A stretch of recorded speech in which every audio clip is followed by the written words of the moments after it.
Hello, আমার কথা শোনা যাচ্ছে? आं महोदय उम्, श्रूयते वा? आमाम्। अन्ये आगच्छन्ति न वा इति ज्ञायते भवद्भिः? न महोदय, न जानामि। अस्तु। तर्हि वर्गम् अस्तु आगच्छति।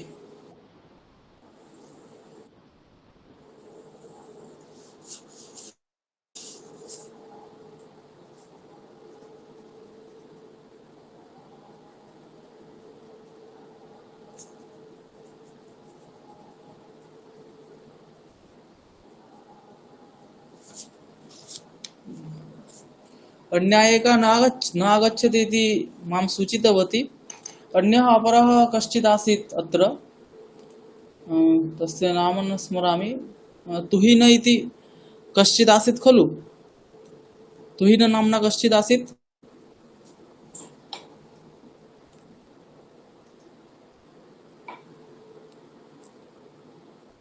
हेलो।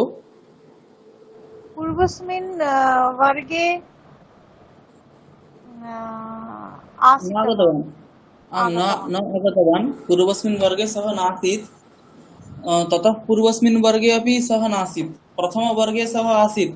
अस्मिन् मासि अस्मिन् मासि प्रथमवर्गे सः आसीत्। ततः प्रथमवर्गे परम् आम् आम् आम्। आम् ततः परं नासीत्। सः आगच्छति न वा इति कापि जानाति चेत् एकवारं प्रष्टुं शक्यते। अस्तु।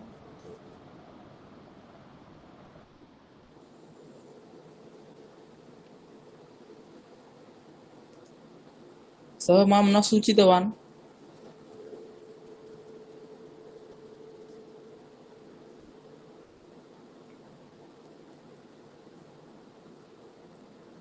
कापि जानाति चेत् ताम् एकवारं सूचयतु। तम् एकवारं सूचयतु। आं महोदय। आम्।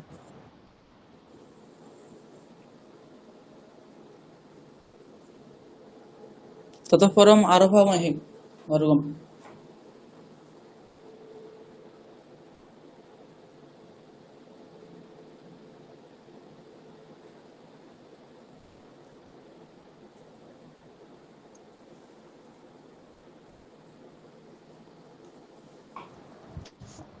किम् इदानीम् अहं सूचयामि?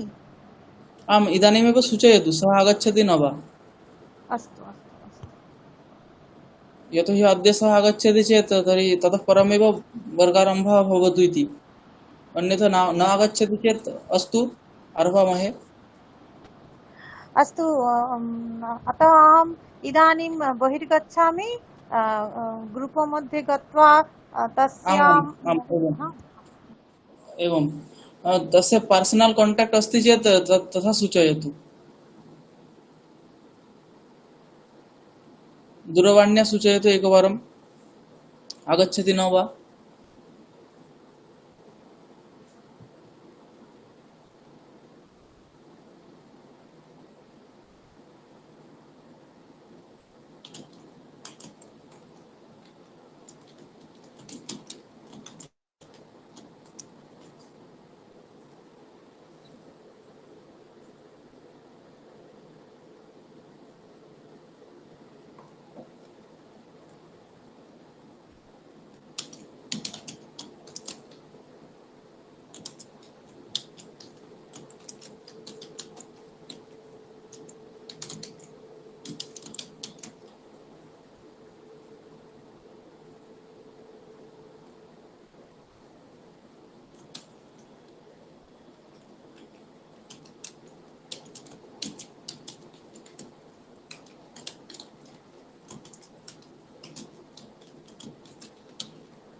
महोदय सः दूरवाणीं न स्वीकरोति। आम् अस्तु तर्हि अस्तु वयम् आरभामहे। अस्तु। गृहकार्यं यत् प्रदत्तम् आसीत् महोदय पूर्वस्मिन् वर्गे अहं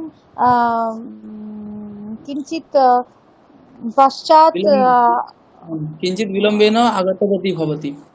अस्तु आमामाम् अन्यासां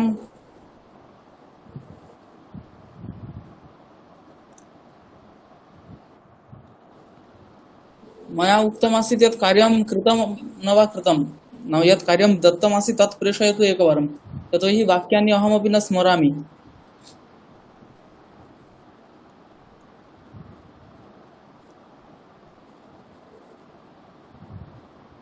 गोष्ठीमध्ये अहम् उक्तवान् अपराह्ने कापि न प्रेषितवती। अस्तु तर्हि एकवारं प्रेषयतु,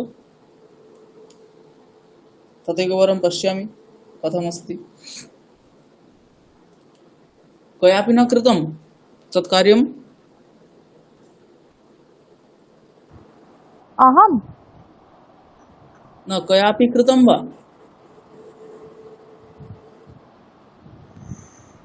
आं महोदय। आं भवती कृतवती चेत् प्रेषयतु, कार्यमपि प्रेषयतु।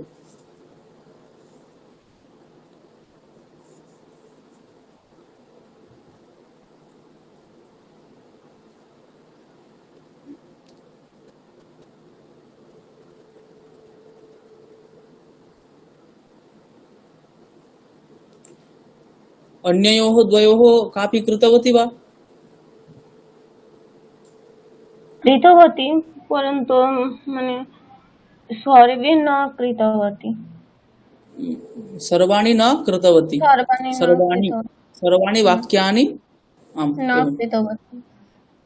आम् यावत् कृतवती तावत् प्रेषयतु।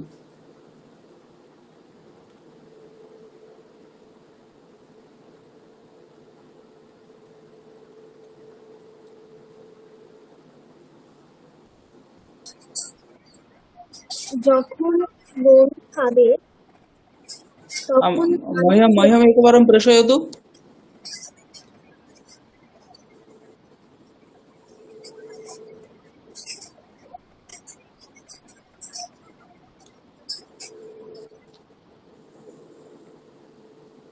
वाक्यानि सरलानि तथा नासन्, क्लिष्टानि एव वाक्यानि मया प्रदत्तानि तस्मिन् समये। तदेकवारं द्रष्टव्यं मयापि, यतोहि तत्र नैके शब्दाः सन्ति, तान् अहं न जानामि तथा। तस्मादेव उक्तम् आदौ एकवारं प्रेषयतु।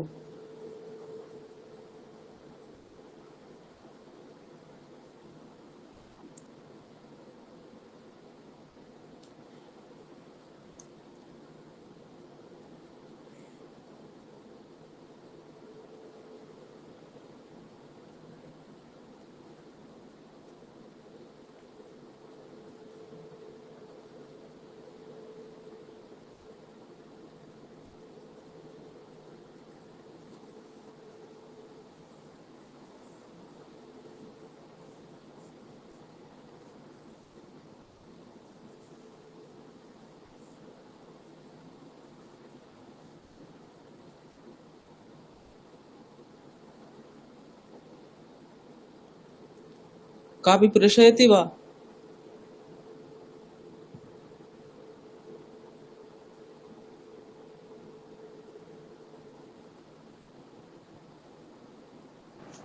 मम सकाशे तु नास्ति महोदय, तर्हि अहं न प्रेषयामि। अस्तु न तर्हि एतत् कार्यं सम्प्रति तिष्ठतु। परस्मिन् सप्ताहे एतत् कार्यं पश्यामः। एवम् अद्य एवम् तर्हि कथां पठामः। आम् आम् एवम् अद्य कथां पठित्वा शत्रिशानच् प्रत्ययौ आधारीकृत्य किञ्चित् वच्मि। आदौ एका कथा अस्ति, तां कथां पठामः।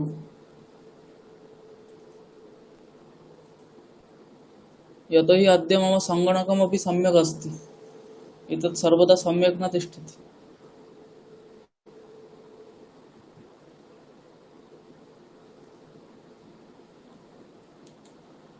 रामायणस्य कथा प्रचलन्ती आसीत्।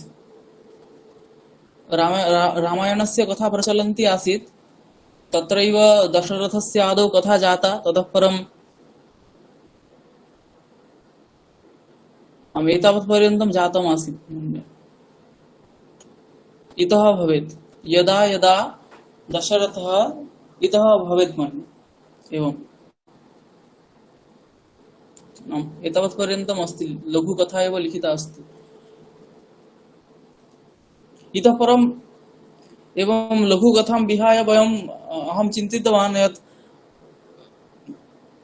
हितोपदेशं पठामः। तत्र लघुकथा अपि अस्ति, श्लोकाः अपि सन्ति।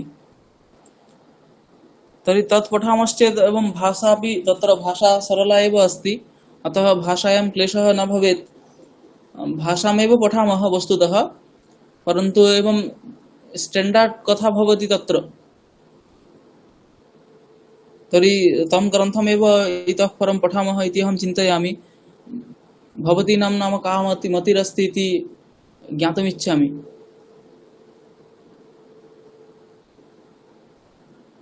तं ग्रन्थं पठामः किम्? न पठामि महोदय। क्लेशः अस्ति वा? इदानीं पठितुं शक्नोमि। पूर्वे अहं न पठामि। न, तदेव अहं पाठयामि। सम्प्रति अहं पाठयितुम् इच्छामि तं ग्रन्थं। तर्हि युष्माकं का मतिरस्ति, पाठयामि इति न वा? नाम तं ग्रन्थं पठामि उत एतत् यथा प्रचलति कथापाठः एवं चित्वा कथापाठः यथा भवति अस्माकं, तथा कुर्मः। ग्रन्थं पाठयतु। ग्रन्थं पठितुम् इच्छन्ति चेत् ग्रन्थं पठामः। तथा आम् आम् आम् आम्, सम्यक् ग्रन्थः अस्ति ग्रन्थं। इत्यतः आम्, कथाज्ञानमपि भवति, कश्चित् आम् आम् ग्रन्थोऽपि सम्यक्तया अधीतो भवति, अपि च भाषाज्ञानमपि भवति। तत्रत्य भाषा सरला एव अस्ति इति अहं चिन्तयामि। आम् आम् आम्। अतः आम्, परस्मिन् सप्ताहे ततः एव आरभामहे। अस्तु, अधुना अत्र पश्यामि। अत्र लघुकथा एव एका लिखिता अस्ति। पश्यतु। यदा यदा दशरथः ज्येष्ठं पुत्रं पश्यति तदा तदा परमानन्दम् अनुभवति इत्येतत् पूर्वम् अस्माभिः अधीतम् अस्ति। अत्र वाक्यान्तरमपि रचयितुं शक्यते, युष्माभिरपि रचयितुं शक्यते। कथं भवेत् तर्हि? यदा यदा दशरथः ज्येष्ठं पुत्रं पश्यति तदा तदा परमानन्दम् अनुभवति। पश्यतु, वाक्यं सम्यक्तया पश्यतु एकवारम्। अत्र कथं, यदि एकवाक्यतां सम्पादयामः, अत्र किं वस्तुतः वाक्यद्वयम् अस्ति। यदा यदा दशरथः ज्येष्ठं पुत्रं पश्यति इत्येकं वाक्यं, तदा तदा परमानन्दम् अनुभवति इति अपरं वाक्यम्। अत्र वाक्यद्वयमस्ति, वाक्यत्रयमस्ति इति कथं निश्चेतुं शक्यते इति चेत्, तत्र क्रिया सामान्यतया द्विविधा भवति, समापिका क्रिया, असमापिका क्रिया। तत्र का नाम संस्कृतवाङ्मये समापिका क्रिया इति चेत्, यत् तिङन्तम् अस्ति, तिङन्त क्रियापदम् अस्ति, तदेव समापिका क्रिया, सा एव समापिका क्रिया इति निश्चयेन वक्तुं शक्यते। यथा पश्यतु, अन्यत्र क्रिया तिङन्त क्रिया भवति, कृदन्त क्रिया भवति न वा? परन्तु यत्र तिङन्त क्रिया अस्ति, यथा पश्यति, गच्छति, भवति, एतत् सर्वं, सा एव समापिका क्रिया इति संस्कृतवाङ्मये सामान्यतया वक्तुं शक्यते। समापिका क्रिया अवगतम्? तर्हि यत्र नाम एकां समापिका क्रियाम् आश्रित्य एकं वाक्यं भवति, पूर्णं वाक्यं भवति। पश्यतु, तथा अत्र वाक्यद्वयमस्ति इति प्रतीयते।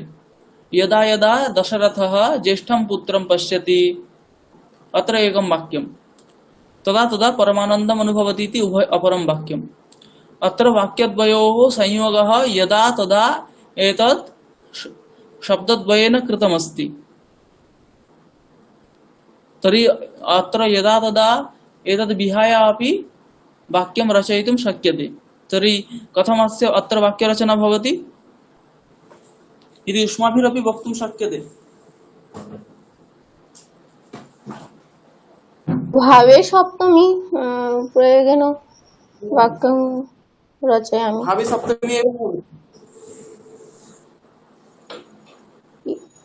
दशरथ दशरथे ज्येष्ठं पुत्रं पश्यति परमानन्दम् अनुभवति। एवं साधु। दशरथे ज्येष्ठं पुत्रं पश्यति परमानन्दम् अनुभवति। अत्र पश्यति इति शत्रुप्रत्ययान्तं तस्य सप्तमी एकवचने अस्ति पश्यति। दशरथे ज्येष्ठं पुत्रं पश्यति परमानन्दम् अनुभवति। एवं सम्यक् अस्ति। तर्हि वाक्यस्य कः अर्थः इति तु ज्ञातः एव। दशरथः यदा ज्येष्ठं पुत्रं, ज्येष्ठे पुत्रे पितॄणां प्रीतिः अधिका भवति, मातॄणां कनिष्ठे पुत्रे भवति इति एवं कथा श्रूयते। ज्येष्ठे पुत्रे एव पितॄणाम् अधिका प्रीतिः भवति, कनिष्ठे मातॄणां। तर्हि रामः चतुर्षु पुत्रेषु ज्येष्ठः आसीत्। रामः चतुर्षु पुत्रेषु ज्येष्ठः आसीत्, अतः दशरथस्य तत्रैव प्रीतिः अधिका आसीत्। इत्यतः दशरथः यदैव रामं पश्यति स्म, ज्येष्ठं पुत्रं पश्यति, तदा एव सः परमानन्दम् अनुभवति स्म। अतः उच्यते दशरथे ज्येष्ठं पुत्रं पश्यति परमानन्दम् अनुभवति। सः ज्येष्ठपुत्रः रामः इति अस्माभिः ज्ञायते। तस्य रामस्य किञ्चित् वैशिष्ट्यम् अस्ति। अत्र वस्तुतः रामे दशरथनिष्ठा या प्रीतिः अस्ति, दशरथस्य या प्रीतिः रामे अस्ति, सा प्रीतिः वस्तुतः ज्येष्ठत्वकारणात् न अवगम्यते। लोके कथं भवति, यथा ज्येष्ठे पुत्रे पितॄणां प्रीतिः अधिका भवति इति उक्तं मया। तत्र ज्येष्ठत्वमेव कारणं। पितॄणां पुत्रे, ज्येष्ठे पुत्रे प्रीतिकारणं किमस्ति? ज्येष्ठत्वमेव प्रीतिकारणं। परन्तु दशरथस्य ज्येष्ठे पुत्रे रामे या प्रीतिः, सा प्रीतिः ज्येष्ठत्वकारणात् नास्ति, अपि तु किं कारणात् अस्ति तदेव अग्रिमवाक्येन उच्यते।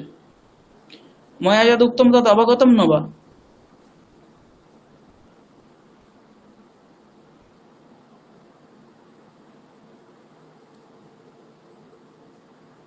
अवगतम्। आम्, किमुक्तं बङ्गभाषया वक्तुं शक्यते?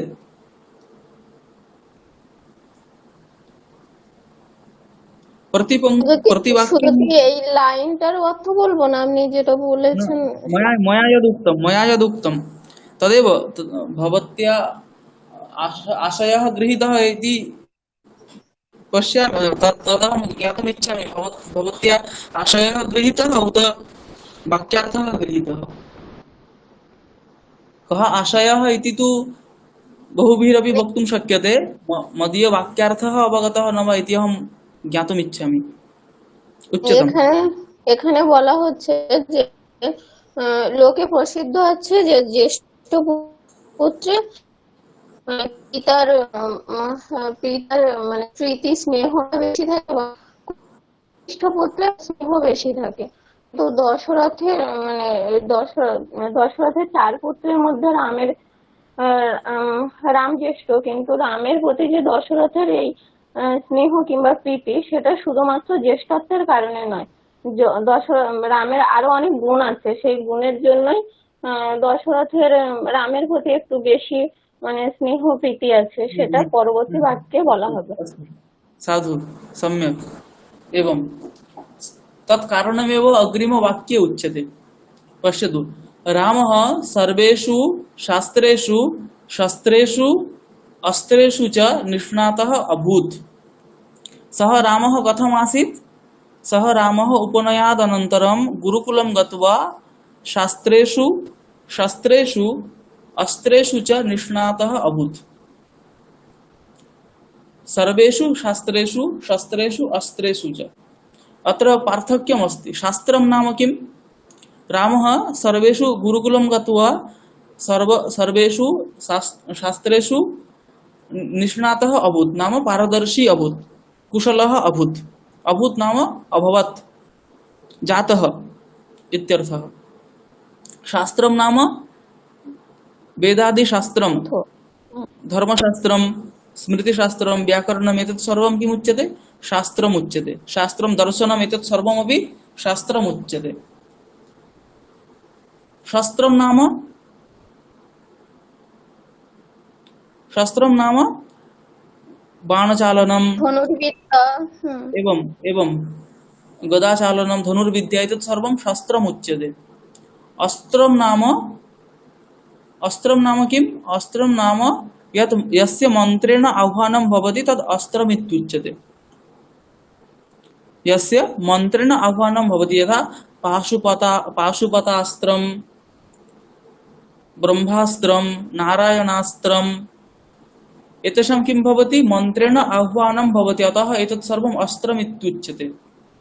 तर्हि रामस्य कुशलता, रामस्य निष्णातत्वं केवलं शास्त्रेषु एव इति न, केवलं शास्त्रेषु इति न, अपितु शास्त्रेषु शास्त्रेषु अस्त्रेषु च आसीत्। अतः एव प्रीतिकारणम्। सम्प्रति किं भवति? एकस्मिन् एव स्थले तस्य कुशलता ज्ञायते। सम्प्रति यथा सम्प्रति सम्प्रदाये एकं वाक्यम् अस्ति, यथा एकस्मिन् जन्मनि एकमेव शास्त्रम्।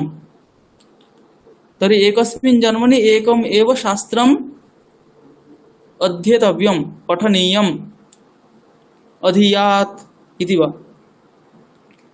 तर्हि सम्प्रति किं भवति? एकस्य जन्म गच्छति, नाम सम्प्रति शतवत्सरमपि जनाः न जीवन्ति।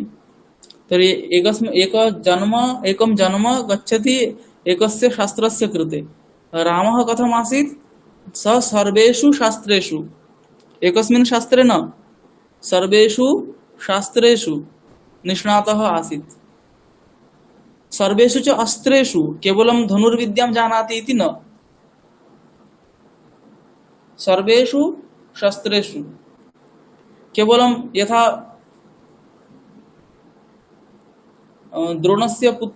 द्रोणपुत्रः कः आसीत्? तस्य नाम न स्मरामि।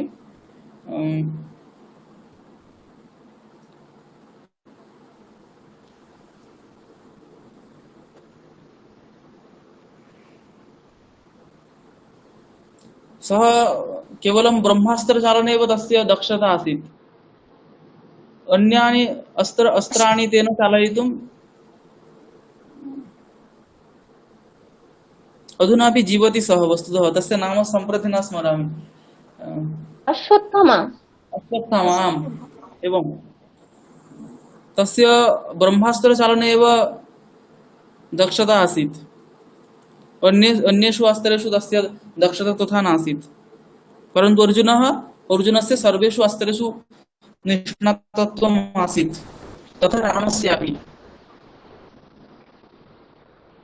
राम इति श्रवणमात्रेण अस्माकं मनसि, अस्माकं मानसपटे यत् चित्रम् आयाति, किं धनुर्गृहीत्वा तिष्ठति एवमेव चित्रं। वस्तुतः तथा नास्ति।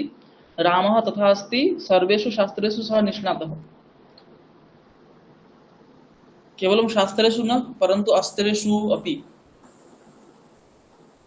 अतएव दशरथस्य रामे अधिका प्रीतिः आसीत्। तं दृष्ट्वा एव सः परमानन्दम् अनुभवति। परमानन्दं नाम, परमानन्दमपि कीदृशम् अस्ति? सामान्यतया आनन्दः अस्माभिः यद् अनुभूयते, रसगोलकं खादामः चेत् आनन्दः अनुभूयते। परमानन्दः भिन्नः एव कश्चित्। तादृश आनन्दः अनुभूयते रामदर्शनेन। रामः, अतः किमुच्यते? रामः सर्वेषु शास्त्रेषु अस्त्रेषु च निष्णातः अभूत्। अतः एवमपि व्याख्यानम् अस्य, नाम जल्पनस्य तथा कथायाः व्याख्यानम् इत्थं न भवति, परन्तु संस्कृतश्रवणं भवति इत्यतः एव अहम् एवं व्याख्यानमपि करोमि।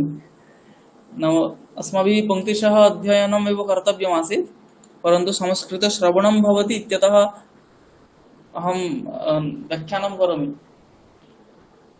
अस्तु, अत्र एवमपि व्याख्यानं भवितुमर्हति। रामस्तु भगवान् अस्ति, तर्हि रामदर्शनेन सर्वेषां तु प्रीतिः भवति। दशरथस्य अत्र प्रीतिकारणं किमस्ति? दशरथः राजा अस्ति। दशरथः राजा अस्ति, तेन महान् महत् एकं साम्राज्यं स्थापितमस्ति, तस्य रक्षणे कः समर्थः? यः एवं भवति, शास्त्रेषु शस्त्रेषु अस्त्रेषु च निष्णातः भवति, सः एव एतत् सर्वं चालयितुं शक्नोति। अतः सः सम्प्रति ज्ञातवान् योग्य अधिकारी सम्प्रति आगतः इत्यतः अपि रामं दृष्ट्वा तस्य एवं परमानन्द कारणम् अस्ति, रामः परमानन्द कारणम् अस्ति। अवगतम्? एतदपि अत्र वक्तुं शक्यते।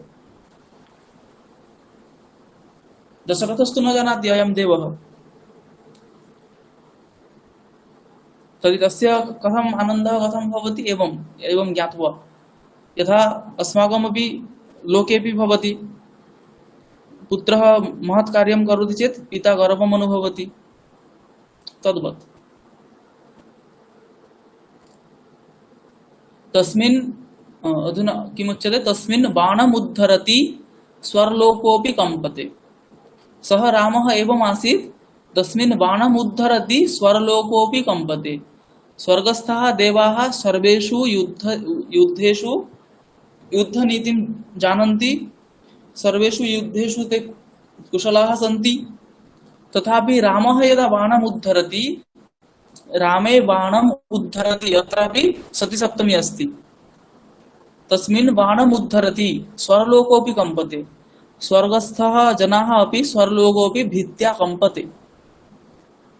यत् रामः सम्प्रति बाणं गृहीतवान् चेत् किमपि भवितुमर्हति। एतत् मनसि कृत्य, एतत् मनसि संस्थाप्य स्वर्लोकोऽपि कम्पते। तर्हि अन्येषां लोकानां का कथा पुनः इति आशयः। एकदा विश्वामित्र नामकः कश्चित् मुनिर् अयोध्यां प्रत्यागच्छत्। अत्र कथापाठसमये सन्धिः अपि सम्यक्तया ज्ञातव्या अस्ति वस्तुतः। यतोहि परं यदा कथा पठ्यते तदा सन्धिज्ञानं सम्यक्तया नास्ति चेत् सम्यक्तया उच्चारयितुमपि न शक्यते, अपि च अर्थबोधोऽपि सम्यक्तया न भवति, यतोहि पदज्ञानं न भवति। तस्मात् पदज्ञानमपि सम्यक्तया करणीयं चेत् तत्र सन्धिरपि ज्ञातव्या। अत्र पश्यतु, स्वर्लोकोऽपि, स्वर्लोकः अपि इति आसीत्। संध्या किं कृतमस्ति? स्वर्लोकोऽपि। एवं यत्र अकारात् परं विसर्गः तिष्ठति, यदा एतत् वयं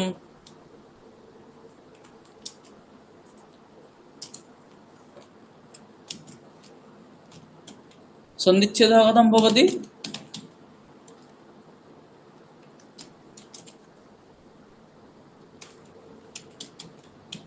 स्वर्लोकः अपि। अत्र पश्यतु, स्वर्लोकः इत्यत्र दलकृत्यं कुर्मश्चेत्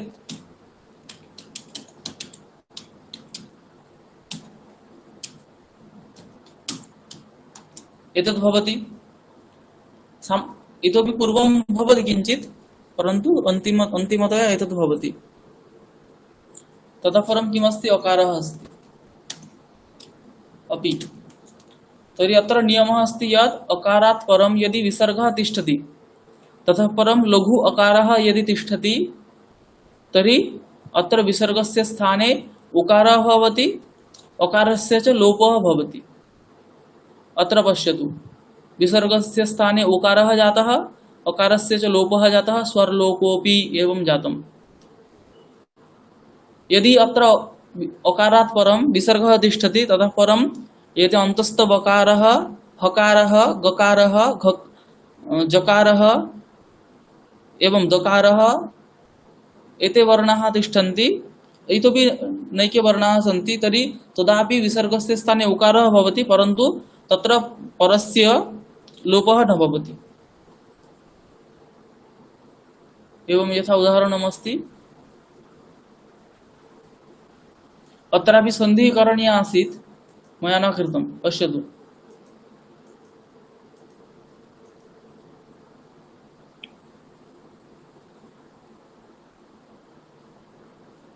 अत्रापि पश्यतु, अकारात् परं विसर्गः अस्ति, ततः परं मकारः अस्ति चेत् अत्रापि विसर्गस्य स्थाने उकारः करणीयः आसीत् अत्रापि एवं अत्र लोपः भवति।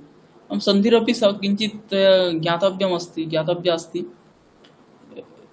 एकस्मिन् दिवसे तर्हि सन्धिविषये किञ्चित् वच्मि। पश्यतु अधुना वाक्यं किमस्ति। तस्मिन् बाणम् उद्धरति स्वर्लोकोऽपि कम्पते।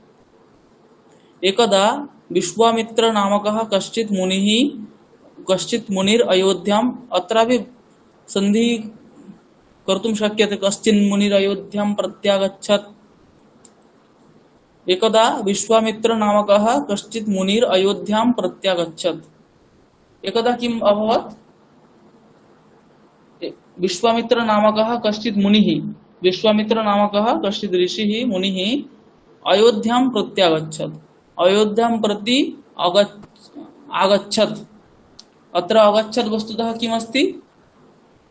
आगच्छत् इति आगच्छति, तर्हि आङ् इति उपसर्गः अस्ति, ततः परं गम धातोः लङि रूपम् अस्ति। यदा उपसर्गेण सह धातोः मेलनं भवति तदा आदौ धातोः रूपं भवति, ततः परं मेलनं भवति। यथा पश्यतु, यदि प्रति इति उपसर्गः अस्ति, अनेन सह गम धातुः योजनीयश्चेत् आदौ प्रति गम इति एवं न योजनीयः, प्रतिगच्छति एवं भवति। परन्तु लङ् लकारे कथं रूपं भवति? प्रति अगच्छत्, ततः परं सन्धौ प्रत्यागच्छत् एवं भवति। तर्हि आदौ धातोः रूपं भवति, धातुरूपेण सह उपसर्गस्य योगो भवति, ततः परं सन्धिकार्यं भवति। एतद् एकं प्रक्रिया अस्ति। अस्तु, एकदा विश्वामित्र नामकः कश्चित् मुनिः अयोध्यां प्रत्यागच्छत्। किं भवति? एकदा नाम एकस्मिन् समये, यथा सदा नाम सर्वस्मिन् समये, कदा नाम कस्मिन् समये, तथैव एकदा इति अस्ति। एवं सर्वनाम, यथा सर्वनाम संज्ञकः शब्दः भवति चेत् ततः परं दा इति आगच्छति। कस्मिन् अर्थे? काले अर्थे। यथा सर्वदा नाम किं? सर्वस्मिन् काले। एकदा नाम एकस्मिन् काले। तर्हि ये सर्वनाम संज्ञकाः शब्दाः सन्ति, सर्व, विश्व, उभय, एतेभ्यः शब्देभ्यः परं दा इति आगच्छति काले अर्थे। तदा एकदा, सर्वदा, यदा, तदा, कदा एवं भवति। विश्वामित्र नामकः, विश्वामित्रः नाम यस्य सः विश्वामित्र नामकः। एवं विश्वामित्र नाम यस्य सः विश्वामित्र नामकः। अस्तु, अत्रापि नाम शब्दस्य प्रयोगः अस्ति। पश्यतु, अन्तिमे बहुब्रीहि समासः अस्ति इत्यतः ककारः आगतः। तर्हि विश्वामित्र नामकः नाम सः, तस्य नाम आसीत्, संज्ञा आसीत् विश्वामित्रः। तादृशः कश्चित् मुनिः अयोध्यां प्रत्यागच्छत्, अयोध्यां प्रति आगच्छत्। आगच्छत् नाम आगतवान्, अयोध्यां प्रति आगतवान्। राक्षसैः, तर्हि अस्य वाक्यस्य अर्थः अवगतः?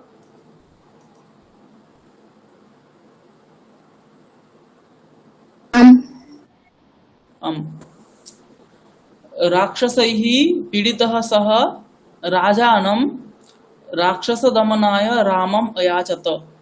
तर्हि अस्य वाक्यस्य अर्थः कथं भवति इति काचित् वदेत् चेत् सम्यक् भवति। या किमपि न वदति सा वदेत्।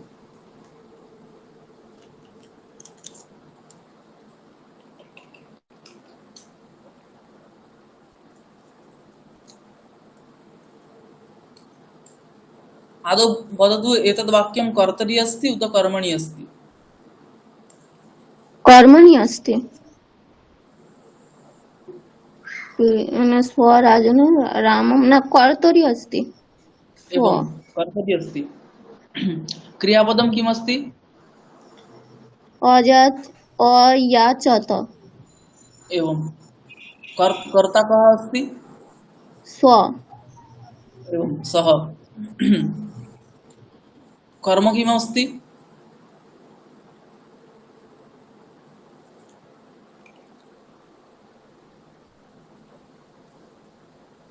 रामम्। एवं इतोपि एकं कर्म अस्ति।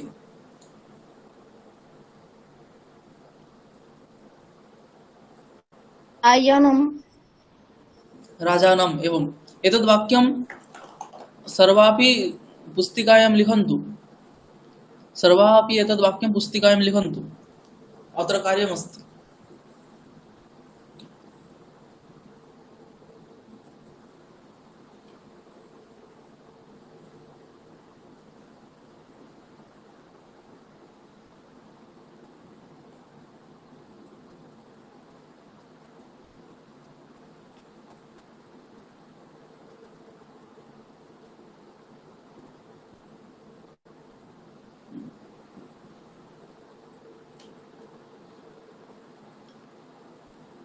लिखितमस्ति। एतद् वाक्यं पुस्तिकायां लिखन्तु। अर्थः तु ज्ञायते। राक्षसैः पीडितः सः राजानं राक्षसदमनाय रामम् अयाचत। अर्थः सर्वाभिरपि ज्ञायते, अहं जानामि। एतद् वाक्यं कर्तरि अस्ति। अस्य कर्मणि किं रूपं भवति एतत् लिखित्वा दर्शयतु। निमेषद्वयं समयः अस्ति। 7:45 मध्ये अहं पृच्छामि। महोदय पुनः एकवार वदतु। अत्र एतद् वाक्यमस्ति, कर्तरि अस्ति। एतद् वाक्यं कर्मणि किं भवति इति लिखित्वा दर्शयतु। अस्तु। राक्षसैः पीडितः सः राजानं राक्षसदमनाय रामम् अयाचत।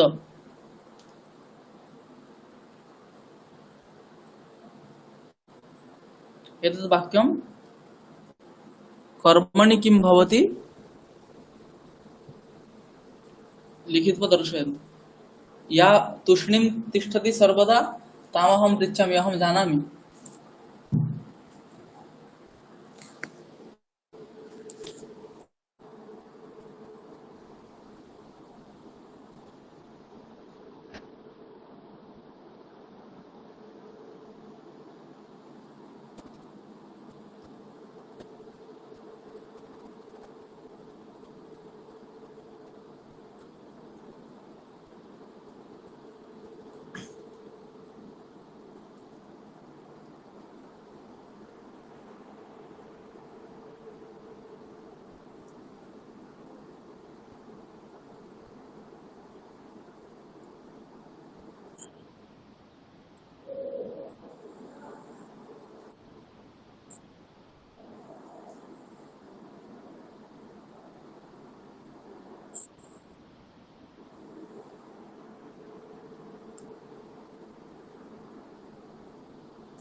राक्षसदमनम् अयाचत तेन। तिष्ठतु तिष्ठतु तिष्ठतु तिष्ठतु, अहं पृच्छामि।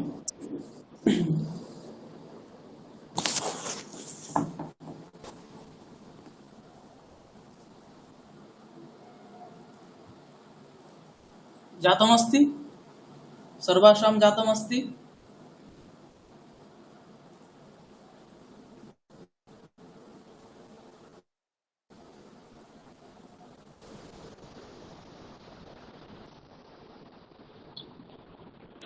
एतद् वाक्यं सर्वासां जातमस्ति किम्?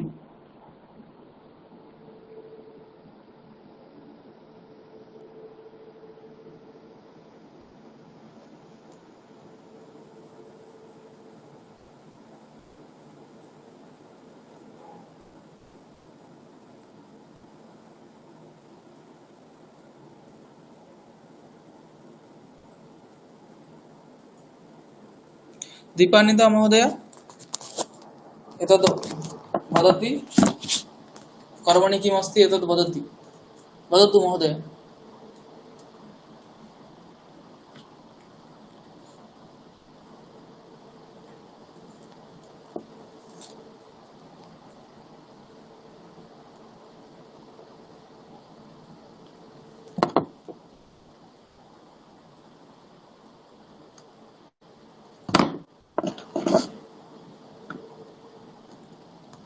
नैव श्रूयते महोदय, क्षम्यतां महोदय,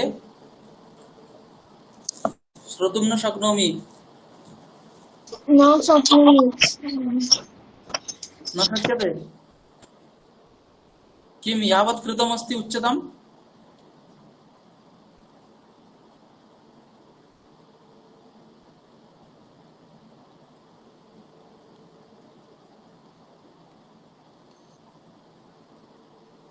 यावत् कृतमस्ति, यावत् लिखितमस्ति उच्यताम्?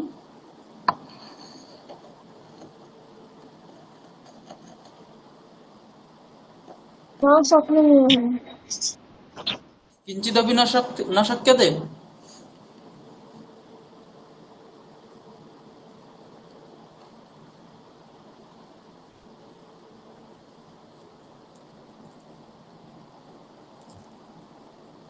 अहं वदामि। तिष्ठतु किञ्चित्।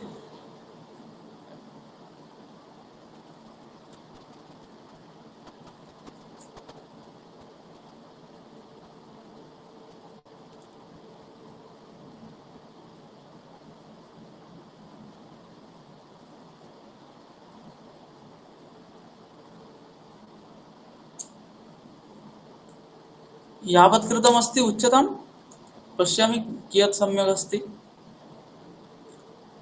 आदौ किं द्रष्टव्यं? कर्तरि वाक्यमस्ति तर्हि कर्ता कः?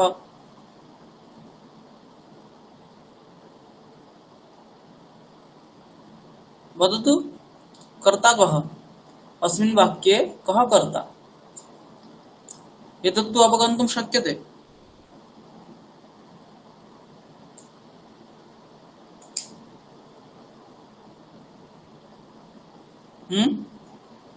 सः। सः एवं तर्हि कर्मणि नियमः कः अस्ति? यत् कर्तरि अस्ति तस्य तृतीयान्तं रूपं भवति। तर्हि सः इति प्रथमान्तमस्ति, तस्य तृतीयान्तं किं रूपं भवति एतद् ज्ञातुं शक्यते? एतत्तु जानाति, तर्हि तद् उच्यताम्। तेन एवं तर्हि सः इत्यस्य किमपि विशेषणम् अस्ति वा? अत्र पश्यतु, सः इत्यस्य पीडितः, तर्हि तदपि किं भवति? तृतीयान्तं भवति। तर्हि राक्षसैः एवं राक्षसैः इत्यत्र तृतीया अस्ति, अत्र परिवर्तनं न भवति किमपि। तर्हि राक्षसैः पीडितेन तेन एतावत् पर्यन्तं जातमस्ति। अपि च राक्षसदमनाय अस्यापि किमपि परिवर्तनं न भवति। कर्तरि वाक्य अस्ति चेत् तस्य कर्मणि करणीयं चेत् तत्र कर्तुः कर्मणः क्रियापदस्य च केवलं परिवर्तनं भवति। कर्तुः कर्मणः क्रियापदस्य एतेषां त्रयाणाम् एव परिवर्तनं भवति। एतत् आदौ एव चिन्तनीयम्, अन्यथा बृहत् वाक्यमस्ति इति दृष्ट्वा एव भीतिः भवति। किमपि न द्रष्टव्यं, यावत् बृहत् वाक्यं भवतु तत्र कर्ता किमस्ति, कर्म किमस्ति, क्रियापदं किमस्ति। कर्ता यदस्ति तर्हि द्रष्टव्यं कर्तुः विशेषणानि सन्ति चेत् विशेषणेपि परिवर्तनं भवति। कर्म किमस्ति तर्हि कर्मस्य कर्मणः क्षम्यतां कर्मणः विशेषणानि सन्ति चेत् तेषामपि परिवर्तनं भवति अपि च क्रियापदस्य अन्यत् किमस्ति अन्यत् किमपि नास्ति तर्हि राक्षसदमनाय इत्यस्यापि परिवर्तनं न भवति। अधुना अस्मिन् वाक्ये एकः क्लेशः अस्ति यतोहि अत्र कर्मद्वयमस्ति मया पाठितमासीत् याज् धातुः अस्ति खलु तर्हि कर्मद्वयमस्ति अत्र तर्हि कस्य कर्मणः परिवर्तनं भवति तत् द्रष्टव्यमस्ति। तर्हि राक्षसैः पीडितेन तेन परिवर्तनम् अधुना राजानाम् इति एकं कर्म अस्ति रामम् इति एकं कर्म अस्ति तर्हि कुत्र परिवर्तनं भवति मया नियमः कश्चित् उक्तः आसीत् मनसि अस्ति किम् तर्हि अत्र द्रष्टव्यं किं मुख्यं कर्म अस्ति मुख्यं कर्म किम् अस्ति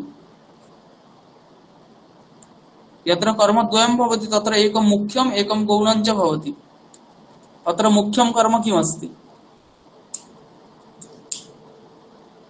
भवती केवलं कथयेत् अन्याः न कथयेयुः।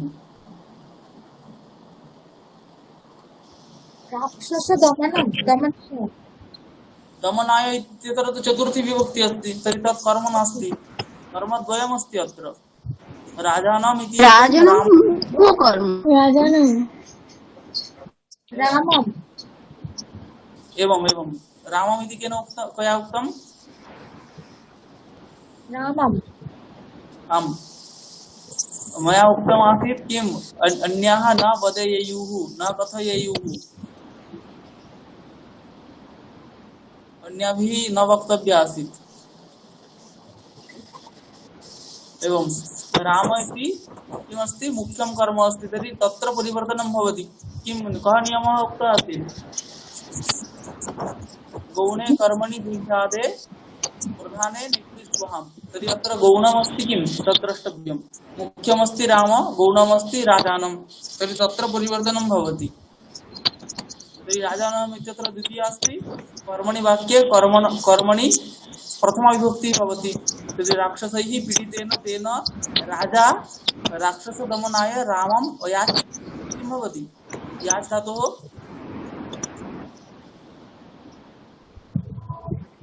राजा अयाच्यत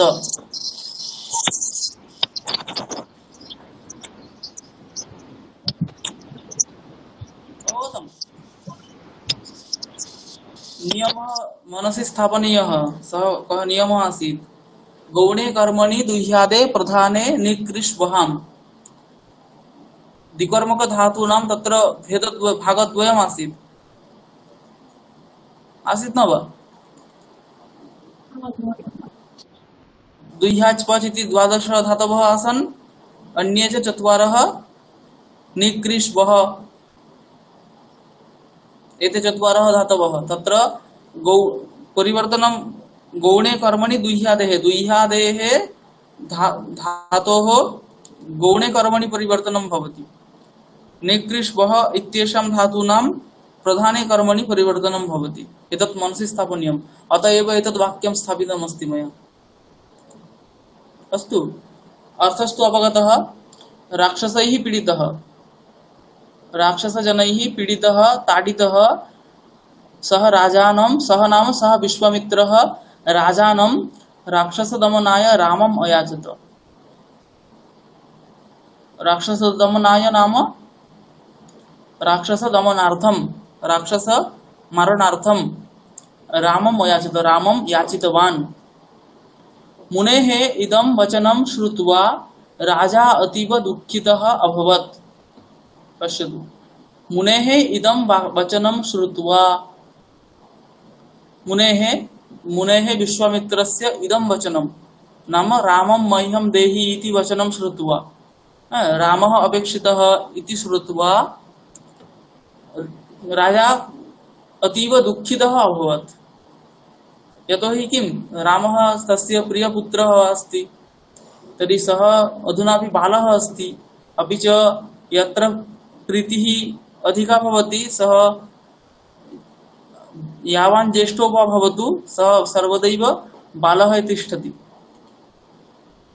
एवं दशरथोऽपि चिन्तयति यत् रामः सम्प्रति अपि बालः एव अस्ति, परन्तु सः सर्वेषु शास्त्रेषु शस्त्रेषु अस्त्रेषु च निष्णातः आसीत्।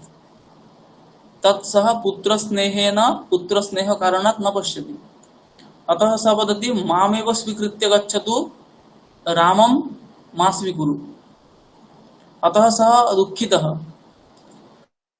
दुःखितोऽपि ऋषिः किमपि वाञ्छति चेत् तत् देयमेव, अन्यथा ऋषिकोपः महान् अनर्थकः अस्ति। अतः तस्य मनसि भीतिरपि अस्ति। अतः उच्यते किन्तु ऋषि क्रोधभयात् अनिच्छन्नपि रामलक्ष्मणौ तेन सह प्रेषितवान्। सः दशरथः दुःखितः, सः अनिच्छन्नपि रामलक्ष्मणौ तेन सह प्रेषितवान्। कथं प्रेषितवान्? ऋषि क्रोधभयात्।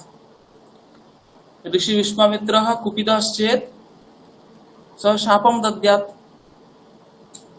शापेन शापाग्निः कुलं नाशयति।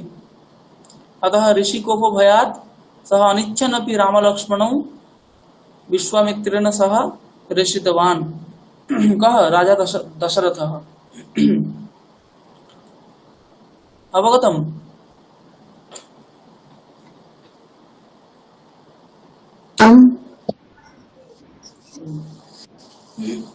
इति एका कथा आसीत्। ततः परं कथायाः अनुवर्तनमेव भवति। राज्ञः दशरथस्य आज्ञां प्राप्य राजा राजर्षिश्च अरण्यं प्रति प्रस्थितौ। एकं वाक्यम्। राज्ञः दशरथस्य आज्ञां प्राप्य राजा राजर्षिश्च अरण्यं प्रति प्रस्थितौ। पश्यतु, राज्ञः दशरथस्य आज्ञां प्राप्य, कः आज्ञां प्राप्य? राजा राजर्षिश्च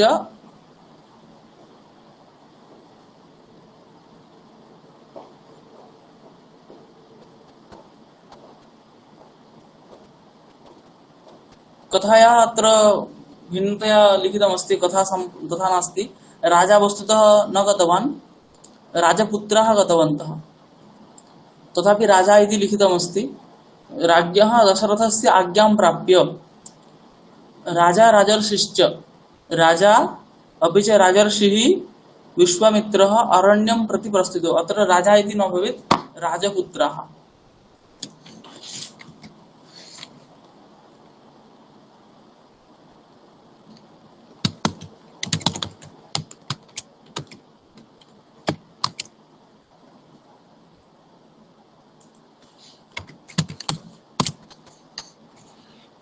राजपुत्राः राजर्षिश्च अरण्यं प्रति प्रस्थिताः।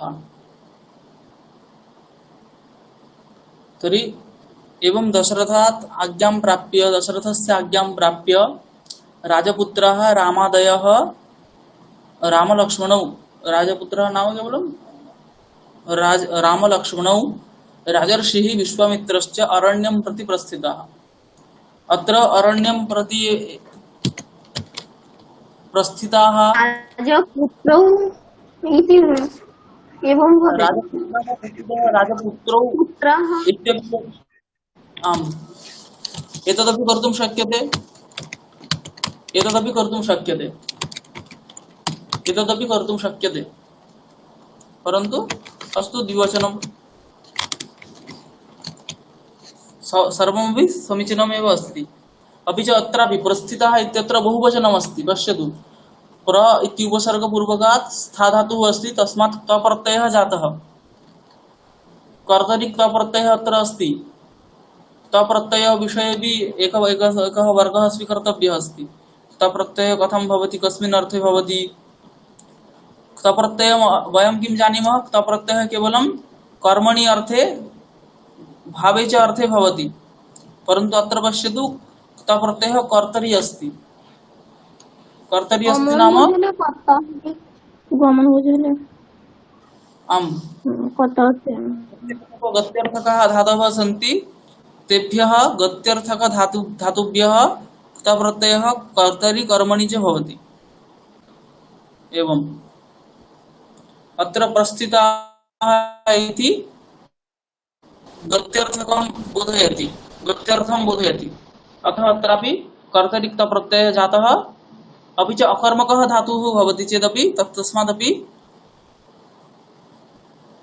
कर्तरि भवति भावेपि भवति भवति आम् यथा पत्रं पतितम् अत्र पतितम् इति किमस्ति पद् धातुः अकर्मकधातुः अस्ति अत्र कर्तरि अपि भवति पत्रं पतितं पत्रेण पतितम् इत्यपि अत्र राजर्षिश्च अरण्यं प्रति प्रस्थिताः वनस्य आश्रमेषु बहवः अत्र कस्मिन् पदे का विभक्तिरस्ति इति सम्यक्तया ज्ञातुं शक्यते न वा अवगन्तव्यमस्ति कुत्र का विभक्तिः अस्ति किञ्च अत्र कारकमस्ति एतत् सर्वं ज्ञातव्यं कस्मिंश्चित् अपि वाक्ये किं कारकमस्ति का च विभक्तिरस्ति इति न ज्ञायते चेत् पृच्छतु तत्र कः शब्दः अस्ति मूलरूपं किमस्ति किं शब्दवत् नाम तत् कस्य शब्दस्य रूपाणि इव भवति एतत् सर्वं प्रष्टुं शक्यते अहं चिन्तयामि जानन्ति भवत्यः अतः अहं न वदामि राज्ञः इत्यत्र राजन् इति शब्दः अस्ति तस्य षष्ठी एकवचने अस्ति राज्ञः राजन् शब्दः अस्ति राजा राजानौ राजानः एवं रूपं भवति दशरथस्य इति तु ज्ञायते अकारान्त पुंलिङ्ग शब्दः आज्ञा इति लता शब्दवत् अस्ति प्राप्य इति इत्यत्र आप्लि गतौ इति धातुः अस्ति ततः प्र इति उपसर्गपूर्वक आप धातुः अस्ति तस्मात् त्वा प्रत्ययः आसीत् त्वर स्थाने ल्यप् भवति ततः प्राप्य इति आज्ञां प्राप्य राजपुत्र शब्दः राजर्षि हरि शब्दवत् अस्ति अरण्यं फल शब्दवत् अस्ति प्रति इति अव्ययमस्ति प्रस्थितः इति उक्तमेव एवं वनस्य आश्रमेषु बहवः ऋषयः वसन्ति लघुवाक्यमस्ति एतदपि वनस्य आश्रमेषु बहवः ऋषयः वसन्ति वसन्ति इति क्रियापदमस्ति दृष्ट्वा प्रतीयते एतद् वाक्यं कर्तरि अस्ति वसन्ति इति प्रथमपुरुष बहुवचने रूपमस्ति वस् धातोः वसन्ति के वसन्ति इति चेत् ऋषयः तेषां विशेषणतया बहुशब्दः अस्ति बहवः ऋषयः वसन्ति कुत्र वसन्ति इति चेत् वनस्य आश्रमेषु अरण्यं प्रति प्रस्थितः इति उक्तमस्ति तर्हि अरण्यं प्रति गतवन्तः ते तौ राजपुत्रौ अपि च राजर्षिः विश्वामित्रः अरण्यं प्रति प्रस्थितः तत्र अरण्यं गत्वा तस्मिन् अरण्ये किमस्ति इति वदति तस्मिन् अरण्ये आश्रमे बहवः आश्रमाः सन्ति तेषु आश्रमेषु बहवः ऋषयः वसन्ति ते किं कुर्वन्ति ते सर्वदा ध्यानम् आचरन्ति स्म यज्ञाञ्च कुर्वन्ति स्म ऋषीणाम् एतदेव कार्यमासीत् ध्यानं यज्ञञ्च यज्ञम् आचरन्ति ध्यानम् आचरन्ति यज्ञाञ्च कुर्वन्ति स्म तस्मिन् एव समये बहवः राक्षसाः तान् मुनीन् बाधन्ते स्म तस्मिन् एव समये नाम तस्मिन् ध्यान समये अपि च यज्ञ समये बहवः राक्षसाः किं कुर्वन्ति तान् मुनीन् बाधन्ते स्म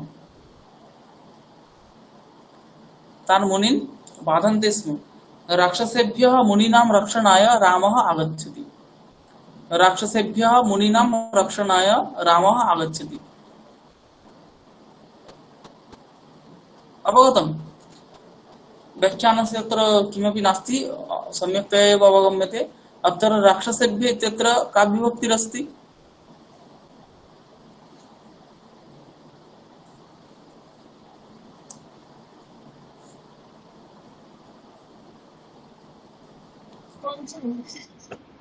पंचमी विभक्ति पंचमी विभक्ति अत्र तथानं भयहेतु इति सूत्रेण एवं सम्यक् अस्ति राक्षसात् मुनिनां त्राणार्थम रक्षणाय नाम त्राणार्थम राक्षसेभ्यः मुनीनां त्राणाय रक्षणाय एकमेव त्राणार्थकः रक्ष धातुः अस्ति रामः आगच्छति रामः आगतवान् सः राक्षसाणां शतानि इषुभिः हन्ति एतद् वाक्यं पश्यतु अत्र शतानि इति विशेष्यतया प्रयोगः अस्ति उत विशेषणतया प्रयोगः अस्ति इति उच्यतम् विशेषणतया प्रयोगः अस्ति। एवं अंकिता विशेषतया राक्षसानां शतानि इषुः विशेषतया प्रयोगः अस्ति पश्यतु राक्षसानां शतानि नाम बंगभाषया कः अर्थः भवति राक्षसानां शतानि इषुभिः इषु इति शब्दः अस्ति उकारान्त पुंलिङ्ग शब्दः तस्य अर्थः बाणः इषुः नाम बाणः इषुभिः बाणैः हन्ति শত রাক্ষসকে বাণের দ্বারা হত্যা করলো শত শুধু শত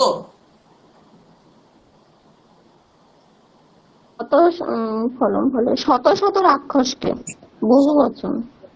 তাহলে বাংলাতে যদি এরকম বাক্য রচনা থাকে যে শত শত রাক্ষসকে মেরেছে তখন এরকম ভাবে তখন হচ্ছে বিশেষ্য ভাবে প্রয়োগ করতে হবে সংখ্যাবাচক শব্দে শত শত রাক্ষসানাম শতানি হাজার হাজার রাক্ষসকে সে মেরেছে তাহলে কি বলতে হবে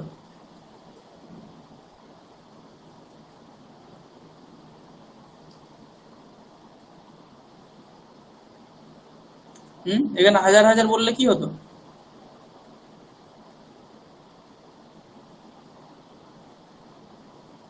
সহস্রাণী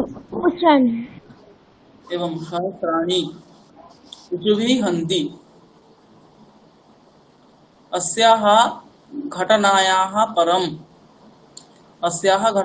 परं नाम एतस्मात् परं किं जातमस्ति राक्षसेषु রামবিষয়িণী ভীতিः উৎপন্না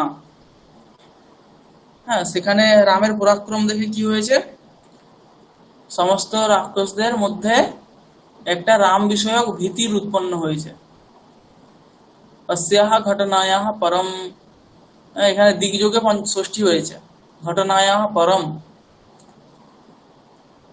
দিগযোগে পঞ্চমী अस्याः घटनायाः परम রাক্ষসেषु রাম বিষয়িণী ভীতিः উৎপন্না রাক্ষসেষু মানে এখানে কোন অর্থে সপ্তমী আছে সপ্তমী কোন কোন অর্থে হয়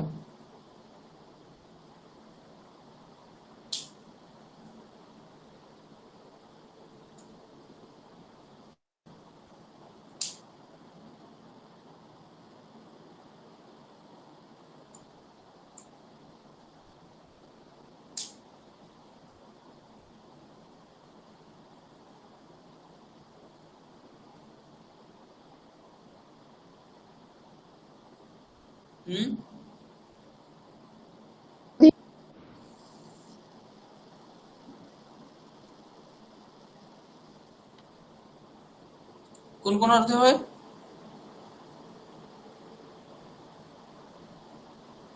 অধিকরণ অর্থে একটা হ্যাঁ অধিকরণ অর্থে অধিকরণ কয় রকমের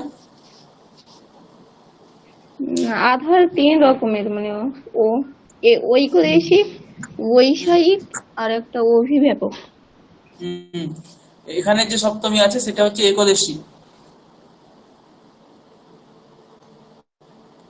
ঔপশ্লেষিক ঔপশ্লেষিক রাক্ষসেষু মানে রাক্ষসদের সমস্ত রাক্ষসদের নয় রাক্ষসদের একদেশে কারণ রাবণও তো তখন জানে না রাবণের মধ্যে তো তখন তো ভীতি উৎপন্ন হয়নি তাহলে সমস্ত রাক্ষসদের মধ্যে ভীতি উৎপন্ন হয়নি কিন্তু বেশ কিছু রাক্ষসদের মধ্যে কি হয়েছিল রাম বিষয়ক ভীতি উৎপন্ন হয়েছিল তার জন্য এখানে এইরকম ঔপশ্লেষিক অর্থে সপ্তমী আছে মানে একদেশী অর্থে যেমন উদাহরণ কি আছে কটে সেতে সমস্ত কটেককে ব্যাপ্ত করে তো শোয়ে না একদেশে শোয়ে यत्रैव श्रीरामचन्द्रः गच्छति स्म राक्षसाः রাক্ষসাহ ভিত্তিয়া পলায়নম কুরবন্তি স্ম।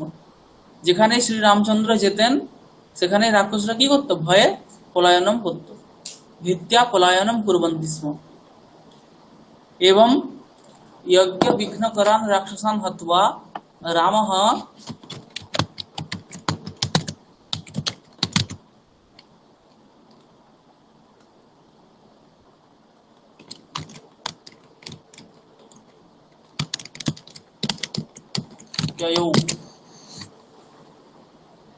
এবং যজ্ঞ বিঘ্ন করান, হ্যাঁ, যজ্ঞে বিঘ্ন উপস্থিত করে যারা, যজ্ঞ বিঘ্ন করান রাক্ষসান হত্বা হনন করে রাম কি করলো? রাম মিথিলাম ইয়ৌ, ইয়া ধাতু ইয়া প্রাপণে, গচ্ছতি এরকম অর্থে হয়, ইয়াতি এরকম রূপ হয়, তার লিট লকারের প্রথম পুরুষের এক বচনে কি হচ্ছে? ইয়ৌ।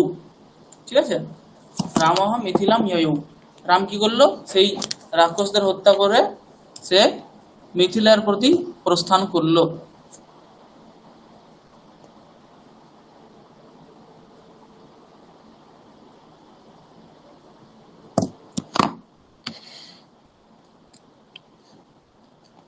হ্যাঁ, মিথিলাম ইয়ৌ।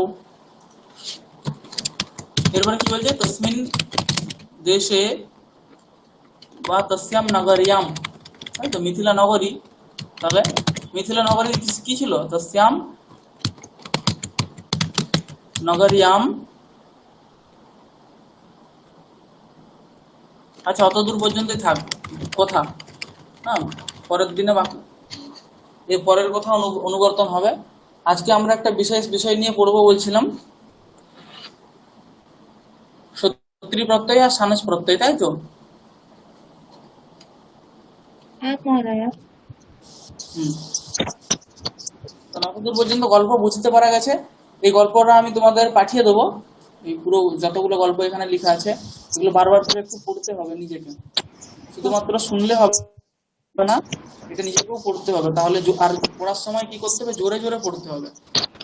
তাহলে হচ্ছে কি আমাদের উচ্চারণ, কারণ সংস্কৃত শুধুমাত্র বিষয় অনেকেই জানে, সংস্কৃতের বাক্য জ্ঞানও আছে, সবই আছে, কিন্তু বলতে পারে না কেন? কারণ বলাটা অভ্যাস নেই।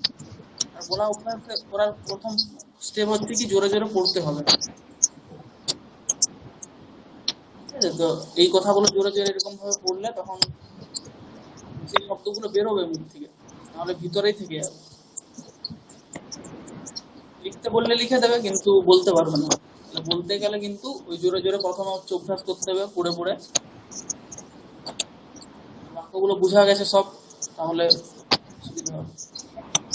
সত্যি সানস প্রত্যয় আজকে আমরা পড়বো বলছিলাম। বারবার ধরে এইসব হবে, কিন্তু যতদিন না পর্যন্ত ঠিক ঠিক ব্যবহারে আনা যাবে ততদিন পর্যন্ত মানে ভুলেই যাবে আর কি, করতে করতে। যতবারই পড়ানো হোক, তার জন্য ব্যবহারে নিয়ে আসতে হবে। আগের দিনের কাজ আছে, আর আজও কিছু সত্যি প্রত্যয় পড়ে তারপরে কাজ দেওয়া হবে। তো সত্যি প্রত্যয়, হ্যাঁ, একদিন বলছিলাম তিন প্রত্যয় আর প্রত্যয়ের দুটো ভেদ। সাধারণভাবে প্রত্যয়ের অনেক ভেদ আছে, কিন্তু আমরা প্রত্যয়কে যদি সেরকম কিছু দেখতে যাই তাহলে প্রত্যয়ের হচ্ছে দুটো ভেদ। একটা হচ্ছে কি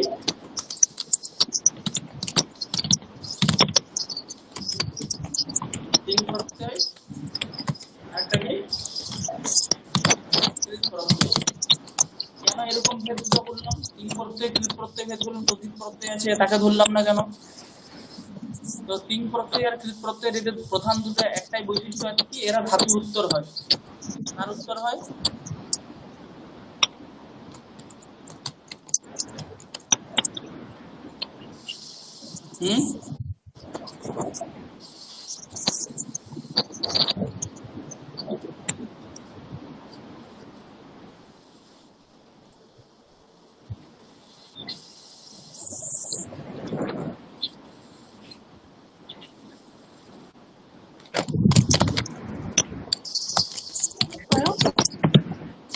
হ্যাঁ, বলি প্রত্যয়কে শোনা যাচ্ছে আমার কথা? তো প্রত্যয়কে আমরা যদি দুই ভাগে ভাগ করি সাধারণত তিন প্রত্যয় আর কৃত প্রত্যয় হিসাবে, সেখানে তিন প্রত্যয় আর কৃত প্রত্যয়ের প্রধান বৈশিষ্ট্য কি, এরা হচ্ছে ধাতুর উত্তর হয়, ধাতু ভবন্তি। তিন প্রত্যয়ও ধাতুর উত্তর হয়, কৃত প্রত্যয়ও ধাতুর উত্তর হয়। এই জন্য মানে প্রত্যয়ের আরো তো অনেক ভেদ আছে, তিন প্রত্যয়, কৃত প্রত্যয়, তদ্ধিত প্রত্যয়। তো সেই সকল প্রত্যয়কে আমরা না ধরে শুধুমাত্র তিন আর কৃত প্রত্যয়কে একটা ভেদ করছি কেন, কি সাদৃশ্য দেখে, যেহেতু এই দুটো প্রত্যয় ধাতুর উত্তরই হয় শুধুমাত্র। তো তিন প্রত্যয় সম্বন্ধে আমরা জানি যে ভবতি, গচ্ছতি, এখানে যে সকল প্রত্যয়গুলো আছে সেগুলো সব তিন প্রত্যয়, তিঙন্ত রূপ। এটা হচ্ছে বাক্যের প্রধান ক্রিয়া। কৃত প্রত্যয় ধাতুর উত্তর থেকে হয়, ঠিক আছে, কৃত প্রত্যয় ধাতুর উত্তর হয়। এই কৃত প্রত্যয় আবার দুই রকম ভাবে ভাগ করা যেতে পারে। দুই রকম ভাবে বলতে, একটা হচ্ছে কৃত প্রত্যয়,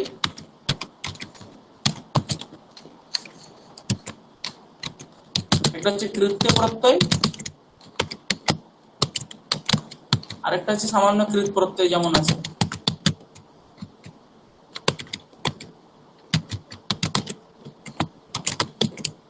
ঠিক আছে, তাহলে এই কৃত প্রত্যয় দুই রকমের আছে, একটা হচ্ছে কৃত্য প্রত্যয় আর একটা হচ্ছে কৃত প্রত্যয়। কৃত্য প্রত্যয় কোটা আছে এই সকল জানা আছে? কিছু জানা আছে নিশ্চয়ই, আমি জানি। কৃত্য প্রত্যয় আছে তব্য, তব্য, অনিয়র, লিউট, ইয়ত, ণিয়ত, কিয়প, এই সকল কি আছে কৃত্য প্রত্যয়। তার সঙ্গে একটা আছে কেলিমর। এগুলো হচ্ছে কৃত্য প্রত্যয়।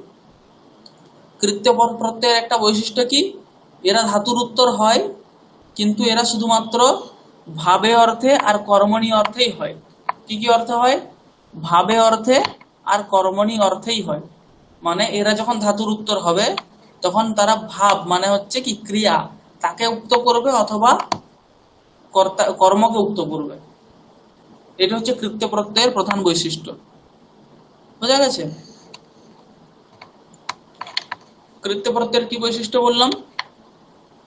তাহলে এরকম লিখতে পারো, প্রত্যয় বলে একটা হেডিং দিতে পারো, তার নিচে এরকম ভেদ করতে পারো, তিন প্রত্যয়, কৃত প্রত্যয়।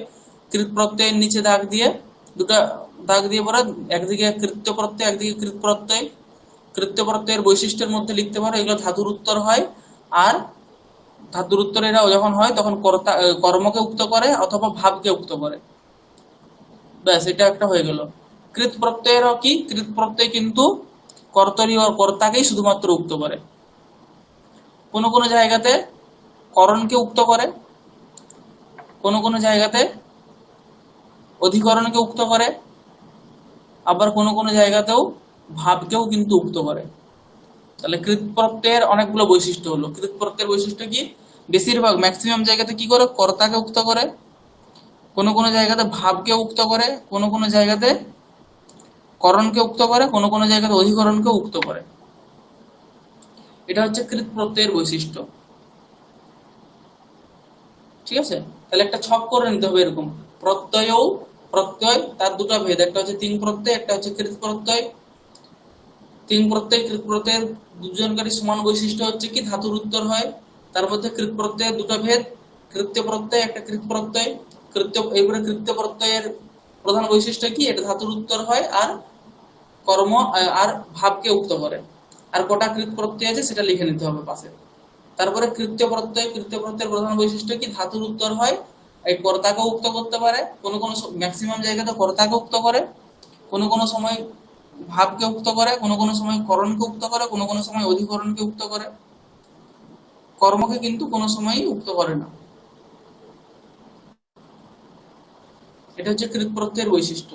তারপরে কিছু কৃত প্রত্যয়ের উদাহরণ দিয়ে দিলে, অনুল, ত্রিচ, সত্রিশ, আনচ। আচ্ছা, কর্মকে উক্ত করে, আচ্ছা সরি, কর্মকে উক্ত করে স্তব, স্তবতু। তাহলে কৃত প্রত্যয় যাকে খুশি উক্ত করতে পারে। স্তব, স্তবতু যেমন স্তব প্রত্যয়, স্তব প্রত্যয়কে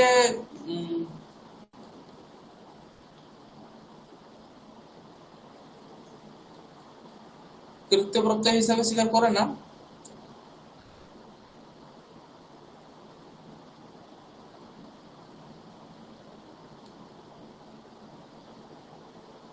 ত প্রত্যয় যেমন আছে কি ভাবেও কর্মণিতেও হয়, ভাবেও হয়, কর্তরিতেও হয়। তাহলে কৃত প্রত্যয় যদি সামান্য ভাবে আমরা দেখতে যাই সব অর্থই হয়। কর্তরি অর্থ হতে পারে, কর্মণীয় হতে পারে, ভাবেও হতে পারে, করণে হতে পারে, অধিকরণে হতে পারে। ঘৈ প্রত্যয় আছে অধিকরণে করণীয় অর্থে হয়।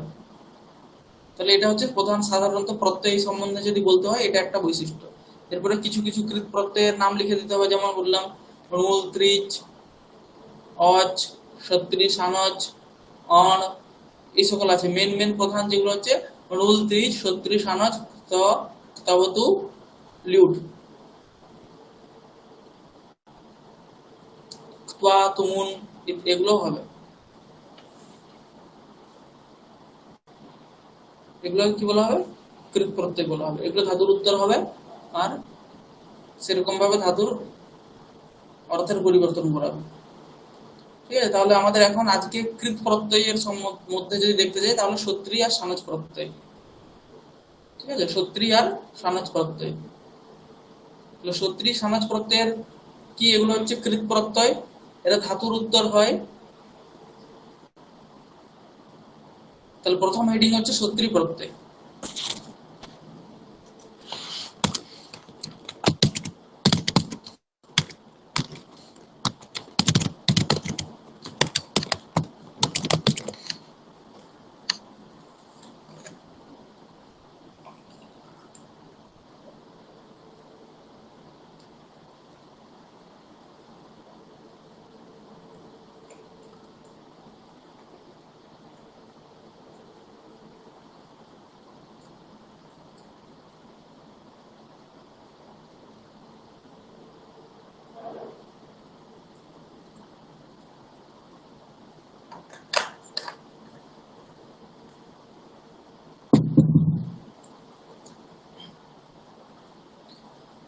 সত্রি প্রত্যয়ের ক্ষেত্রে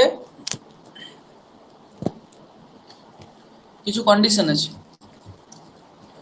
হ্যাঁ, সানজ প্রত্যয়ের ভেদ এখানে অনেকটা সূক্ষ্ম জিনিস আছে। সত্রি প্রত্যয়ের ক্ষেত্রে একটু আলাদা। সত্রি প্রত্যয় ধাতুর উত্তর হয়, এই শুধুমাত্র কর্তাকেই উক্ত করবে, শুধুমাত্র কর্তাকে উক্ত করবে। উক্ত অনুক্ত বিষয়টা জানা আছে তো সবার? না জানা থাকলে আজকে একটু বলে দেবো।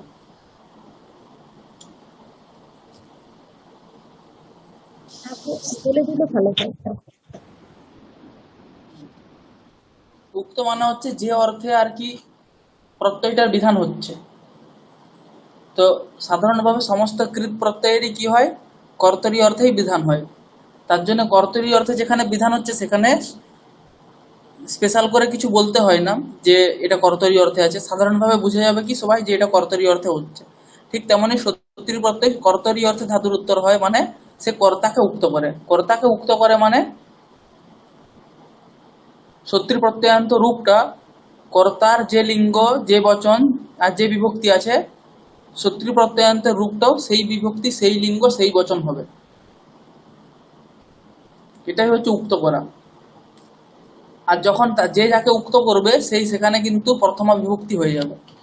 তাহলে সবসময়ই সত্রি প্রত্যয় কর্তাকে যদি উক্ত করে তাহলে কর্তার যে বচন, যে লিঙ্গ, যে বিভক্তি আছে সেই লিঙ্গ, সেই বিভক্তি, সেই বচনও সত্রি প্রত্যয়ান্ত যে রূপ সেখানেও হবে। এখানে উক্ত বলতে অতটা পর্যন্ত। ঠিক আছে, যেমন যদি বলতে যাই যে রামহ গচ্ছতি, এখানে গচ্ছতি যদি আমরা সত্রি প্রত্যয় করতে চাই তাহলে কি করতে হবে? সত্রি প্রত্যয়ের রূপ নিয়ে নিতে হবে গচ্ছত। তাহলে গচ্ছত এটা তো প্রাতিপদিক, গচ্ছতের কোন রূপ নিয়ে আসবো আমরা? পুংলিঙ্গ নিয়ে আসবো, স্ত্রীলিঙ্গ নিয়ে আসবো, না নপুংসক লিঙ্গ নিয়ে আসবো? কোন বিভক্তি নিয়ে আসবো? প্রথমা, দ্বিতীয়, তৃতীয়, চতুর্থী, পঞ্চমী, ষষ্ঠী, সপ্তমী, কি কোন বচন নিয়ে আসবো? এক বচন, দ্বিবচন, বহু বচন? তাহলে কর্তাকে যেহেতু উক্ত করছে তাহলে দেখতে হবে আমাদের কর্তাতে কি লিঙ্গ আছে, কি বিভক্তি আছে, কি বচন আছে। তখন রামহ গচ্ছতি যদি বলা আছে তাহলে রামহ এখানে কর্তা আছে, পুংলিঙ্গ আছে, প্রথমা আর এক বচন আছে। তাহলে সত্রি প্রত্যয়ান্তের রূপটা গচ্ছত এই প্রাতিপদিকের প্রথম পুংলিঙ্গ, প্রথম পুরুষ, প্রথমা এক বচন নিয়ে আসতে হবে। তাহলে গচ্ছত প্রাতিপদিকের প্রথম আর এক বচনে গচ্ছন, তখন রামহ গচ্ছন, এরকম প্রয়োগ হবে। এটা হচ্ছে উক্ত উক্তের ব্যবস্থা। যদি অনুক্ত হয়, একজনকে উক্ত করছে মানে কি বাকি সবাইকে অনুক্ত করছে। তাহলে সেই অনুক্ত বললে তার তার তার তার লিঙ্গ অনুযায়ী এখানে হবে না। এখানে অনুক্তের কাজটা নেই, উক্তের কাজটাই শুধুমাত্র আছে। অনুক্তের কাজ অন্য জায়গাতে আছে, যেখানে কারক বিভক্তিতে এটা ভালো করে বোঝা যাবে। ঠিক আছে, তাহলে শত্রু প্রত্যয় হচ্ছে কর্তরি অর্থে হয় ধাতুর উত্তর, তার জন্য শত্রু প্রত্যয়ান্তের যে রূপ সে সবসময় কি করবে, কর্তাকে অনুসরণ করবে, বাক্যে যে কর্তা তাকে অনুসরণ করবে। ঠিক আছে, এরপর প্রধান হচ্ছে এখানে বিষয় কি, শত্রু প্রত্যয়ান্তের রূপটা আমরা কিভাবে পাবো। তাহলে শত্রু প্রত্যয় সবসময় ধাতুর উত্তর হয়, এটা বোঝা গেল। কিন্তু ধাতুকেও আমরা দেখেছি অনেক রকম ভাবে ভাগ করা যায়, যেমন আত্মনিপদী ধাতু, পরস্মৈপদী ধাতু, উভয়পদী ধাতু, এরকম ভাবে ধাতুকে একটা ভাগ করা যায়। আরো ধাতুকে আরো অনেক রকম ভাবে ধাতুকে ভাগ করা যায়। তার মধ্যে একটা ভাগ হচ্ছে কি, পরস্মৈপদী হতে পারে, আত্মনিপদী হতে পারে, না হলে উভয়পদী হতে পারে। পরস্মৈপদী মানে পরস্ময় পদ সংযোগ, কত্তি, তস, অন্তি, হ্যাঁ, তি, তস, ঝি, সিপ, থস, থ, মিপ, বস, মস, এই নটা প্রত্যয়কে কি বলা হয়, পরস্ময় পদ সংযোগ প্রত্যয় বলা হয়। তাহলে এই নটা প্রত্যয় যে সকল ধাতুর ক্ষেত্রে হয়, সেই সকল ধাতুটা হচ্ছে কি পরস্মৈপদী ধাতু। হ্যাঁ, তো এমন কিছু কিছু ধাতু আছে যেগুলো শুধুমাত্র যে যার উত্তর এই নটা প্রত্যয়েই হতে পারে। তারপরে আরো নটা প্রত্যয় আছে, তো, আতাম, ঝ, থা, সাথাম, ধম, ইট, বহিং, মহিং, সেই নটা প্রত্যয় কিছু কিছু ধাতু আছে তাদের ক্ষেত্রেই শুধুমাত্র হয়। আর এই নটা প্রত্যয়ের নাম হচ্ছে আত্মনেপদ। আত্মনেপদ, তার জন্য এই আত্মনেপদ প্রত্যয় যাহার উত্তর হয় সেই ধাতুকে বলা হয় আত্মনেপদী ধাতু। আবার কিছু কিছু ধাতু আছে যার উত্তর পরস্মৈপদী প্রত্যয়ও হতে পারে, আত্মনিপদী প্রত্যয়ও হতে পারে, তার জন্য সেই ধাতুগুলোকে কি বলা হবে, উভয়পদী ধাতু বলা হয়। এখন আমাদের প্রশ্ন হচ্ছে যে শত্রু প্রত্যয় কি ধরনের ধাতুর উত্তর আসবে, সমস্ত ধাতুর ক্ষেত্রেই আসবে, না পরস্মৈপদীর ক্ষেত্রে আসবে, না আত্মনিপদীর ক্ষেত্রে আসবে, না উভয়পদীর ক্ষেত্রে আসবে। তো সেখানে প্রথম কন্ডিশন কি, যে শত্রু প্রত্যয় পরস্মৈপদী ধাতুর উত্তরই হবে। এটা হচ্ছে প্রথম কন্ডিশন, পরস্মৈপদী ধাতুর উত্তরই হবে আর কর্তাকে উক্ত করবে। এরপরে দ্বিতীয় হচ্ছে কি, শত্রু প্রত্যয়ান্ত শব্দের রূপ কিভাবে বের করব। ঠিক আছে, তাহলে রূপ আমরা কিভাবে দেখবো, আমরা সাধারণভাবে বলেছিলাম কি, যে প্রথম পুরুষের বহুবচনের রূপ নিয়ে আসবো, তারপরে নকার আর ইকারকে বাদ দিয়ে দেবো, যেটা থাকবে সেটা হচ্ছে প্রাতিপদিক। কিন্তু এখানে সব ক্ষেত্রে এরকম ভাবে করতে হবে না, আর একটু সূক্ষ্ম নিয়ম আমরা দেখবো। ঠিক আছে, মনে রাখবে এই নিয়মগুলো। তো সূক্ষ্ম নিয়ম এরকমই, যে প্রথমে আমাদেরকে তো দেখতে হবে যে ধাতুটা পরস্মৈপদী আছে কিনা। ধাতু যদি পরস্মৈপদী থাকে, তারপরে রূপ বের করানোর জন্য আমাদের দেখতে হবে এখানে কর্তা কে আছে। কর্তা দেখে, কর্তাকে কি দেখতে হবে, কর্তার লিঙ্গ দেখতে হবে, কর্তা কোন লিঙ্গে আছে। তো কর্তা তিন লিঙ্গে হতে পারে, হয় পুংলিঙ্গে আছে, নাহলে নপুংসক লিঙ্গে আছে, নাহলে স্ত্রীলিঙ্গে আছে। তাহলে প্রথমে যদি কর্তা পুংলিঙ্গ হয় অথবা নপুংসক লিঙ্গ হয়, ঠিক আছে, কর্তা যদি পুংলিঙ্গ হয় অথবা নপুংসক লিঙ্গ হয়, তাহলে কি করতে হবে, তার লট লকারের প্রথম পুরুষের যে বহুবচনের রূপ সেটা নিতে হবে। প্রথম দিন যেটা বলেছিলাম আর কি, প্রসিদ্ধ নিয়ম। তাহলে কি করতে হবে বললাম, প্রথম পুরুষের বহুবচনের রূপ নিতে হবে। সেখানে শেষে দেখতে হবে, তার শেষে হচ্ছে কি দুটো জিনিস থাকতে পারে, একটা হচ্ছে তয় হ্রস্বই থাকতে পারে, আর দন্তন্বয় হ্রস্বই থাকতে পারে। যেমন গচ্ছতি, গচ্ছতঃ, গচ্ছন্তি, দন্তন্বয় তয় হ্রস্বই আছে। আবার কোথাও কোথাও কিন্তু শুধুমাত্র তয় হ্রস্বই থাকে, যেমন দদাতি, দত্তঃ, দদতি, রামঃ দদাতি, রামৌ দত্তঃ, রামাঃ দদতি, হয় কি না। তাহলে দুই রকমের হতে পারে, একটা হচ্ছে দন্তন্বয় তয় হ্রস্বই থাকতে পারে, আর তয় হ্রস্বই থাকতে পারে। সেখানে কি হবে, সেখানে শুধুমাত্র দুই জায়গাতেই শুধুমাত্র তয় হলন্তকে রেখে বাকি সবকে ছেড়ে দিতে হবে। যেমন গচ্ছন্তি হচ্ছিল, তাহলে গচ্ছত থাকবে, বাকি সবকে ছেড়ে দিলাম, সেটা হচ্ছে প্রাতিপদিক। দদতি ছিল, সেখানেও ইকারকে ছেড়ে দেবো, বাকি যেটা থাকবে সেটা হচ্ছে প্রাতিপদিক, দদত। তারপরে এই দদত শব্দকে হচ্ছে বিভিন্ন শব্দরূপের সঙ্গে বা গচ্ছত শব্দকে শত্রু প্রত্যয়ান্তের রূপের মতো চালাতে হবে, পুংলিঙ্গে যেমন রূপ হয় সেরকম রূপ নিয়ে আসতে হবে। এটা হচ্ছে যদি কর্তা পুংলিঙ্গে অথবা নপুংসক লিঙ্গ হয় তাহলে। এরপরে কর্তা পুংলিঙ্গ হলে গচ্ছত, এটা পুংলিঙ্গের মতো যাবে, গচ্ছন গচ্ছন্তু গচ্ছন্তঃ। যদি নপুংসক লিঙ্গ হয় তাহলে গচ্ছত গচ্ছতি গচ্ছন্তি এরকম হবে। সেরকম যে লিঙ্গ থাকবে সেই লিঙ্গ অনুযায়ী কাজ হবে। এরপরে যদি কর্তা স্ত্রীলিঙ্গ হয়, ঠিক আছে, কর্তা যদি স্ত্রীলিঙ্গ হয় তাহলে কি করতে হবে, একই রকম ভাবে কর্তার প্রথম পুরুষের, কর্তা যদি স্ত্রীলিঙ্গ হয় তাহলে লট লকারের প্রথম পুরুষের বহুবচনের রূপ নিতে হবে। বহুবচনের রূপ নেওয়ার পরে দেখতে হবে এখানে হয় অতি থাকবে আর না হলে অতি থাকবে না, যেমন আগে দেখেছিলাম, ঠিক আছে, অতি থাকবে আর অতি থাকবে না।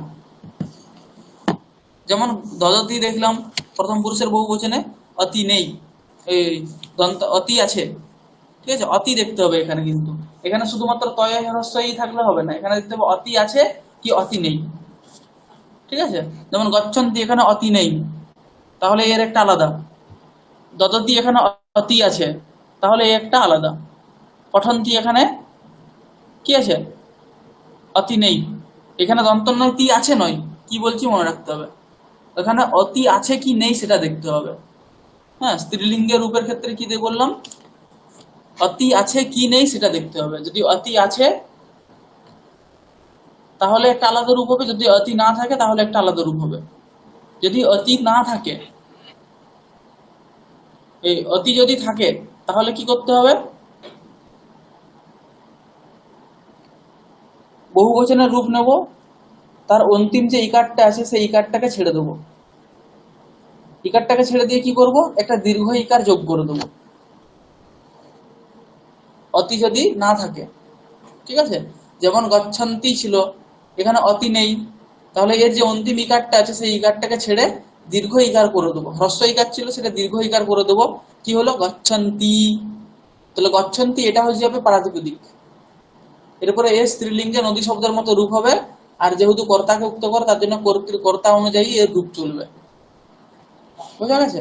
তাহলে লতা গচ্ছন্তি, লতাহা গচ্ছন্ত্যঃ, লতে গচ্ছন্ত্যৌ এরকম রূপ হবে। এরপরে যদি অতি থাকে তাহলে কি করতে হবে,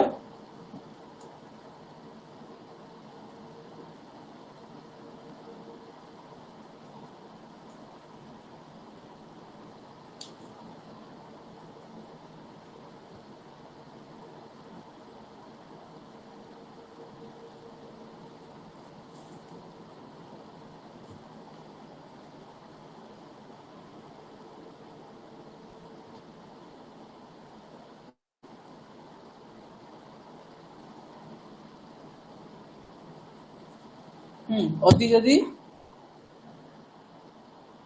থাকে, আচ্ছা অতি যদি থাকে তাহলে বললাম তো, অতি যদি কি বললাম, অতি যদি থাকে তাহলে কি করতে হবে, সেখানে হ্রস্ব ইকারটাকে বাদ দিয়ে, অতি যদি না থাকে তাহলে কি করতে হবে, সেখানে হ্রস্ব ইকারটাকে বাদ দিয়ে দীর্ঘ ইকার করতে হবে, যেমন গচ্ছন্তি এরকম হচ্ছে।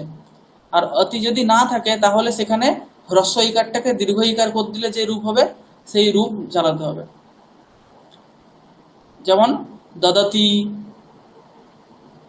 ঠিক আছে, দদতি এখানে যেমন হচ্ছে ঠিক তেমনই, দদতি এখানে হ্রস্ব অতি আছে,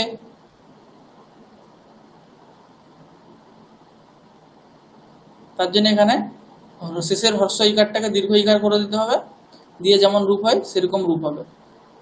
দদতি, দদত্যৌ, দদত্যঃ নদী শব্দের মতো, ঠিক আছে। তাহলে আমাদের দেখতে হবে কি পুংলিঙ্গে আছে না স্ত্রীলিঙ্গে আছে না নপুংসক লিঙ্গে আছে, এরকম ভাবে আমাদের রূপ বের করতে হবে।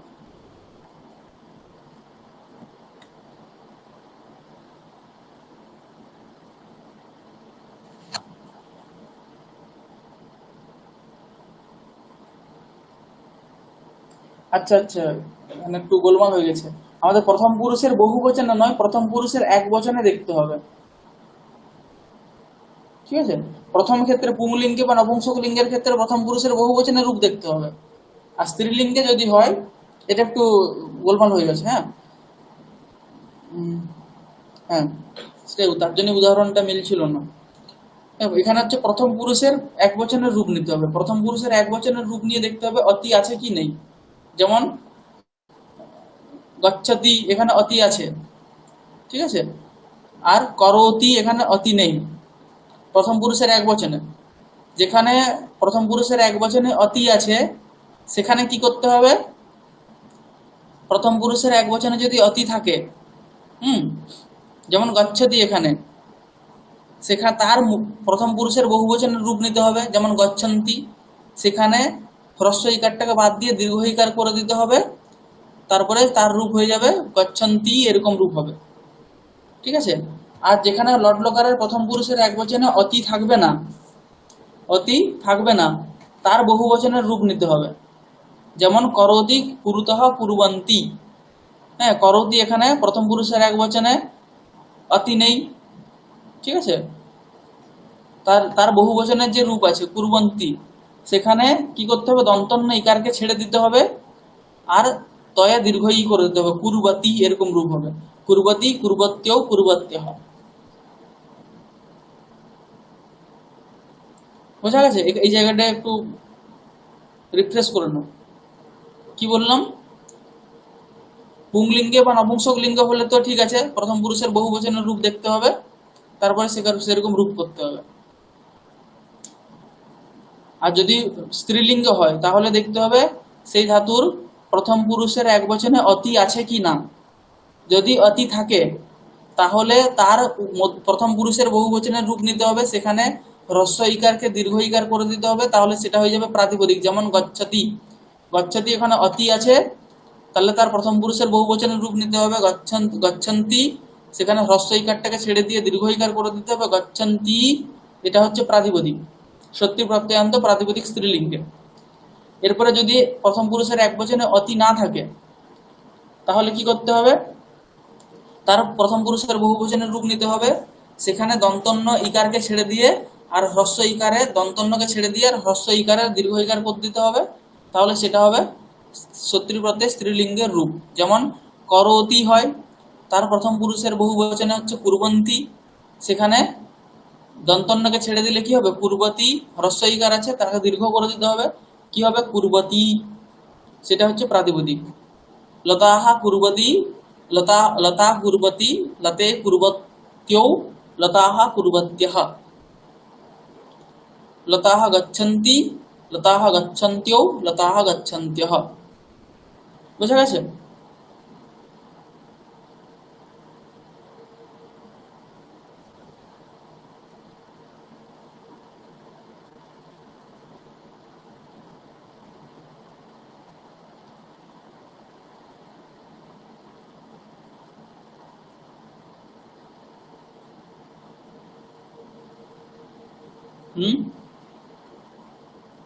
সবার এটা বোঝা গেছে? হ্যাঁ স্যার। হ্যাঁ শত্রু প্রত্যয়, তাহলে শত্রু অতি প্রত্যয় নিয়ে না থাকলে কি করতে হবে ওটা বুঝতে পারলাম না। কোনটা? অতি না থাকলে কি করতে হবে? অতি না থাকলে প্রথম পুরুষের এক বচনে যদি অতি না থাকে, হ্যাঁ, প্রথম পুরুষের এক বচনে যদি অতি না থাকে তাহলে তার বহু বচনের রূপ নিতে হবে। যেমন করোতি, এখানে প্রথম পুরুষের এক বচনে অতি নেই, তাহলে তার বহু বচনের রূপ কি আছে দেখতে হবে। বহু বচনের রূপ আছে কুরবন্তি, সেখানে দন্তন্যটাকে ছেড়ে দিতে হবে আর যে হ্রস্ব ইকারটা ছিল সেটাকে দীর্ঘ করে দিতে হবে, তাহলে কি হবে, কুরবতী, তাই তো। সেই কুরবতী হচ্ছে নদী শব্দের মতো রূপ হবে, লতা কুরবতী, লতে কুরবত্যহ, লতাহা কুরবন্তি। আমি প্রথমে একটু ওই বহু বচনটাই বলে দিয়েছি, এখানে প্রথম পুরুষের এক বচনের রূপটা দেখতে হবে, ঠিক আছে। তাহলে শত্রু প্রত্যয় বিষয়ে একটা এরকম প্রবন্ধ লিখবে।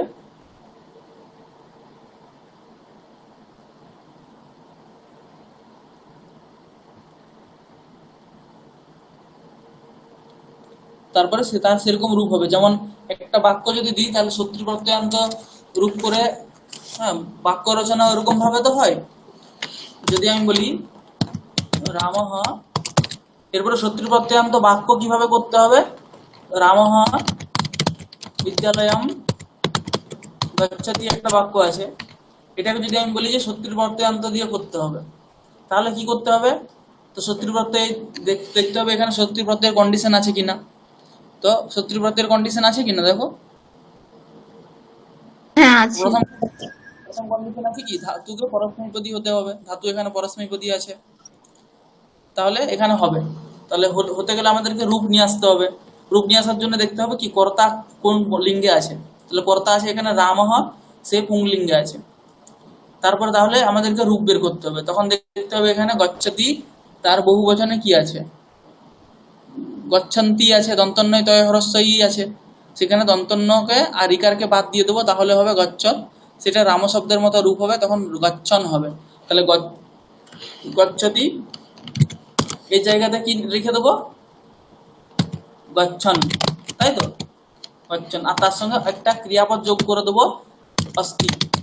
এই ক্রিয়াপদটা আবার কর্তাকে অনুসরণ করে হবে। কর্তা যেহেতু পুংলিঙ্গে প্রথম পুরুষের এক বচনে আছে, লিঙ্গ যেহেতু যদিও লাগবে না, প্রথম পুরুষের এক বচনে আছে, তাহলে এখানেও প্রথম পুরুষের এক বচনে চলে এলো, অস্তি। ঠিক আছে, আর বাকি যেটা আছে সেটা নামিয়ে দেবো। কি আছে, রামহ বিদ্যালয়ম গচ্ছন অস্তি। আরো একটা বাক্য যদি আমি দিই,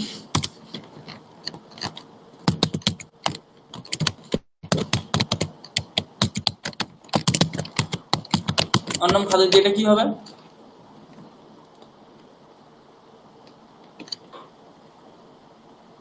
রামः अन्नं खादन् अस्ति।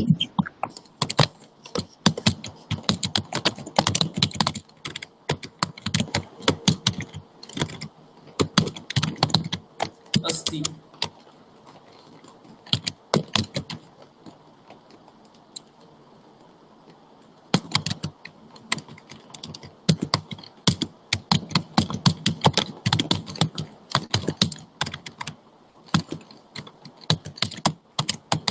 এটা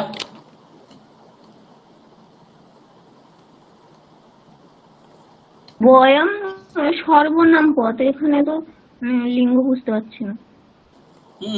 এখানে যেখানে লিঙ্গ বোঝা যাবে না সেখানে এখানে পুংলিঙ্গে ধরে নাও। বয়ম মানে খেলছে, মানে পুরুষই হবে, মহিলাও এখন হতে পারে। বয়ম পাশুকম কিলান अस्ति।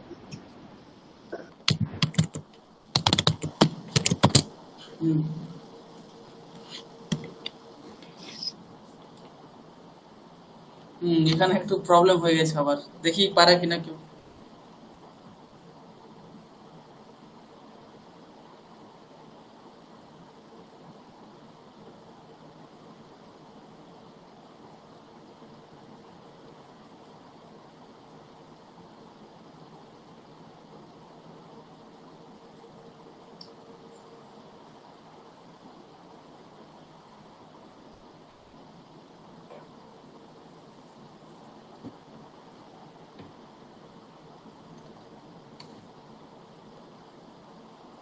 কি হবে,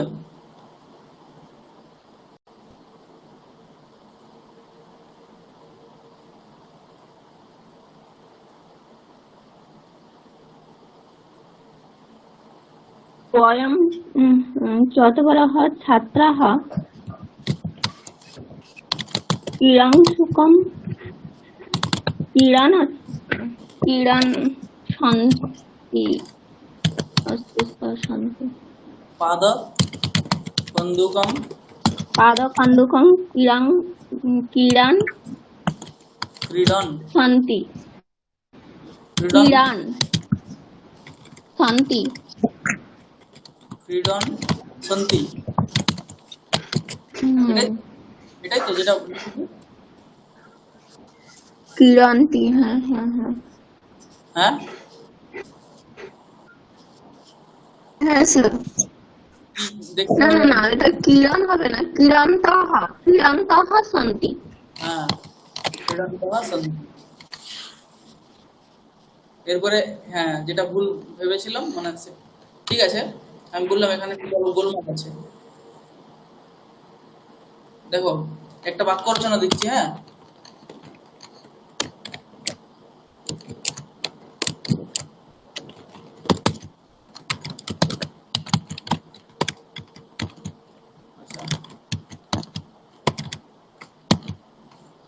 এটা আমি আছে, হ্যাঁ আমি।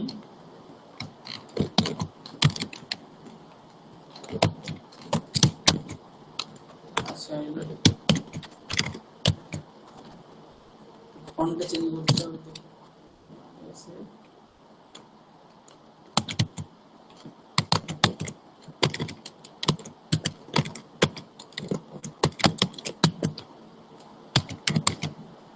আমিও সে বিদ্যালয়ে যাই, কি হবে এটা?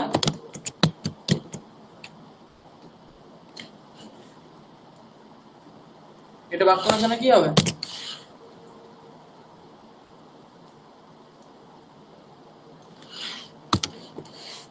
আমিও সে বিদ্যালয়ে যাই,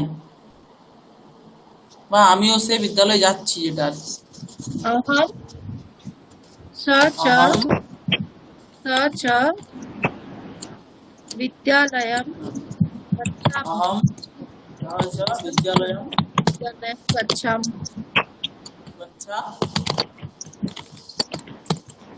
গচ্ছা হ্যাঁ गच्छामः তাহলে গচ্ছাতঃ। আচ্ছা এটা ভুল। गच्छामः যেখানে হ্যাঁ একটা নিয়ম আছে, কি নিয়ম? এটা এরকম ভাবে যে যেখানে ধরো প্রথম পুরুষ আছে, মধ্যম পুরুষ আছে, উত্তম পুরুষও আছে, তাই তো? অহম সহ ত্বম চ, এখানে যদি বলতাম আমি, তুমি ও সে বিদ্যালয়ে যাচ্ছে, তাহলে কি করতে হতো? যেখানে उत्तम पुरुष যেখানে তিনটে আছে সেখানে হচ্ছে উত্তম পুরুষকে দেখে আমাদের সেখানে পুরুষ নিয়ে আসতে হবে। বচন আমরা বহু বচনও করতে পারি, আর উত্তম পুরুষের শব্দে যে বচন আছে সেটাও করতে পারি, কিন্তু পুরুষটা উত্তম পুরুষ, মধ্যম পুরুষ, আর প্রথম পুরুষ যদি থাকে তাহলে সেখানে কিন্তু প্রথম প্রাধান্য পাবে কে? উত্তম পুরুষ, তারপরে মধ্যম পুরুষ, তারপরে প্রথম পুরুষ। ঠিক আছে? তাহলে অহম এখানেও সেরকম দেখো, এখানে ছাত্রা এটা যদিও প্রথম পুরুষ আছে, কিন্তু বয়ম এটা কি আছে? উত্তম পুরুষ আছে, তার জন্য এখানে সন্ধি না হয়ে কি হবে? মহ। সে উত্তম পুরুষ হচ্ছে প্রথম প্রাধান্য পাবে, তাকে দেখে ক্রিয়াপদের পুরুষ আসবে। এরপরে এখানে দেখো অহম সহ চ বিদ্যালয়ং গচ্ছাতঃ হবে না, পুরুষ তো হবে উত্তম পুরুষ, অহম যেহেতু আছে। এরপরে আমরা এক বচনও নিয়ে আসতে পারি, দ্বিবচনও নিয়ে আসতে পারি। তাহলে গচ্ছামিও করতে পারি, অথবা গচ্ছাবহও করতে পারি। ঠিক আছে? ঠিক তেমনি যদি আবার বলি আমি, তুমি ও সে, তাহলে কি হবে? অহম ত্বম সহ চ বিদ্যালয়ং গচ্ছামহ। ঠিক আছে? এটা।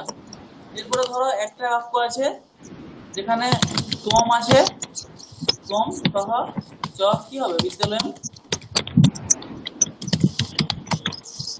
ত্বম সহ চ বিদ্যালয়ং গচ্ছাবহ।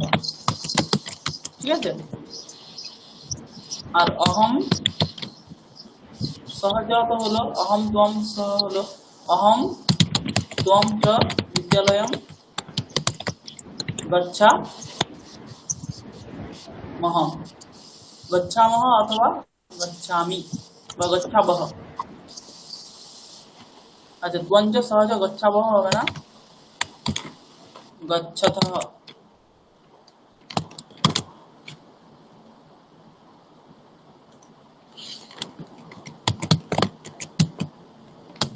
গচ্ছাবহ। ঠিক আছে? এগুলো মনে রাখতে হবে। সব সময় হচ্ছে প্রথম প্রাধান্য কার?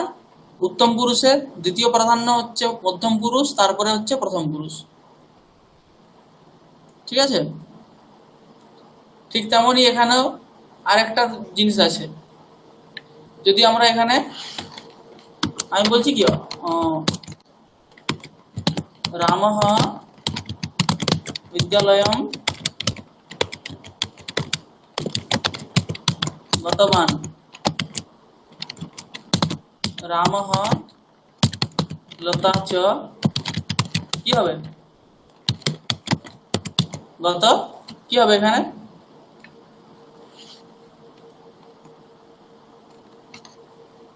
গতবন্তৌ। হ্যাঁ, গতবন্তৌ। কেন? কারণ হচ্ছে পুংলিঙ্গের প্রাধান্যতা। যদি বলি রামঃ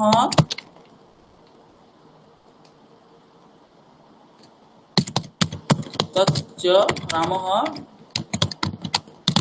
মিত্রঞ্চ, কি হবে এখানে? গতবন্তী। হ্যাঁ, গতবন্তী। আর যদি বলা হয় রামঃ মিত্রম লতা চ, কি হবে? নপুংসকলিঙ্গ গতবন্তী। আগেরটা হুম, দীর্ঘইকার হবে, এটা হর্ষইকার। দীর্ঘকার হবে। গতবন্তী। ঠিক আছে, প্রথম প্রাধান্য হচ্ছে নপুংসক লিঙ্গের, তারপরে পুংলিঙ্গ, তারপরে স্ত্রীলিঙ্গ। ঠিক আছে, এটাই জানতে হবে। ব্যাস, তাহলে আজ এতটা পর্যন্ত হলো। পরের দিনে আমরা দেখি ওই হিতোপদেশটা রেডি করতে হবে, তাহলে হিতোপদেশটা করব। আর ওই এক একটা করে প্রত্যয় এরকম ভাবে পড়বো। তার মধ্যে কিছু কিছু এরকম প্র্যাকটিস করতে হবে নিজেদেরই। গল্পের মধ্যে এরকম ছোট ছোট বাক্য এলে সেই বাক্যগুলো ওই বলবো শত্রু প্রত্যয়ান্ত করতে, তখন করতে হবে, এরকম ভাবে চলবে। ঠিক আছে, আজ এতটা পর্যন্তই।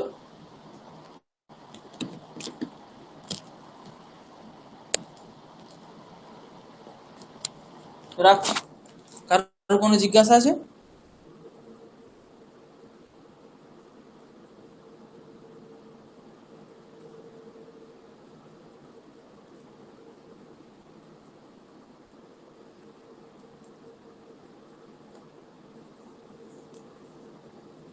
স্যার কারোর কিছু?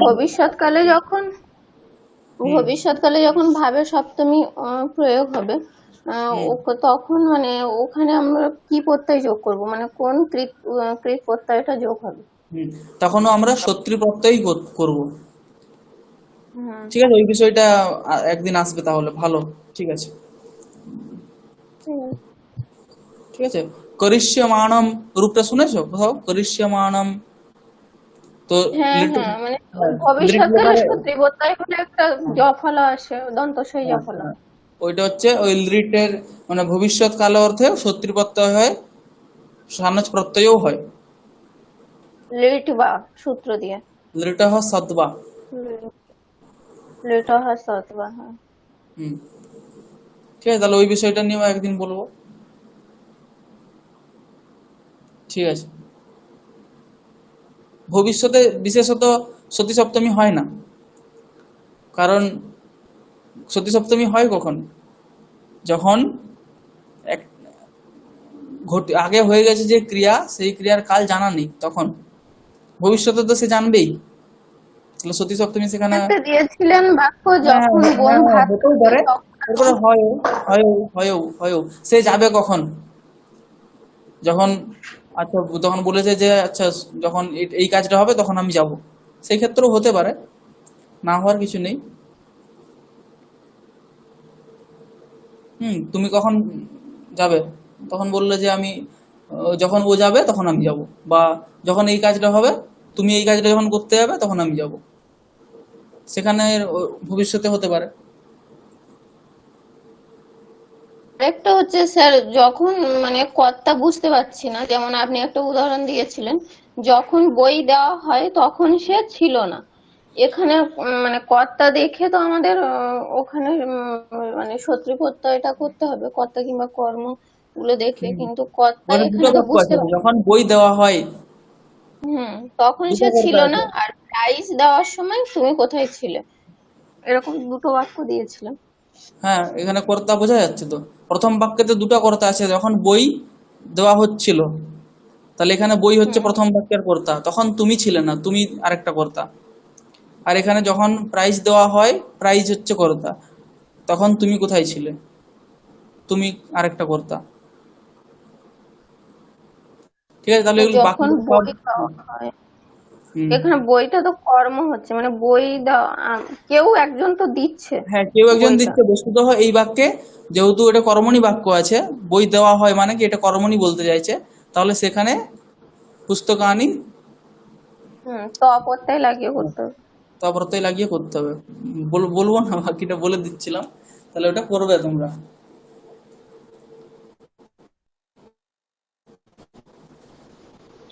তাহলে ওখানে যেখানে কর্তা হচ্ছে না তার মানে কি সেখানে কর্ম অনুযায়ী হবে, বুঝা গেছে?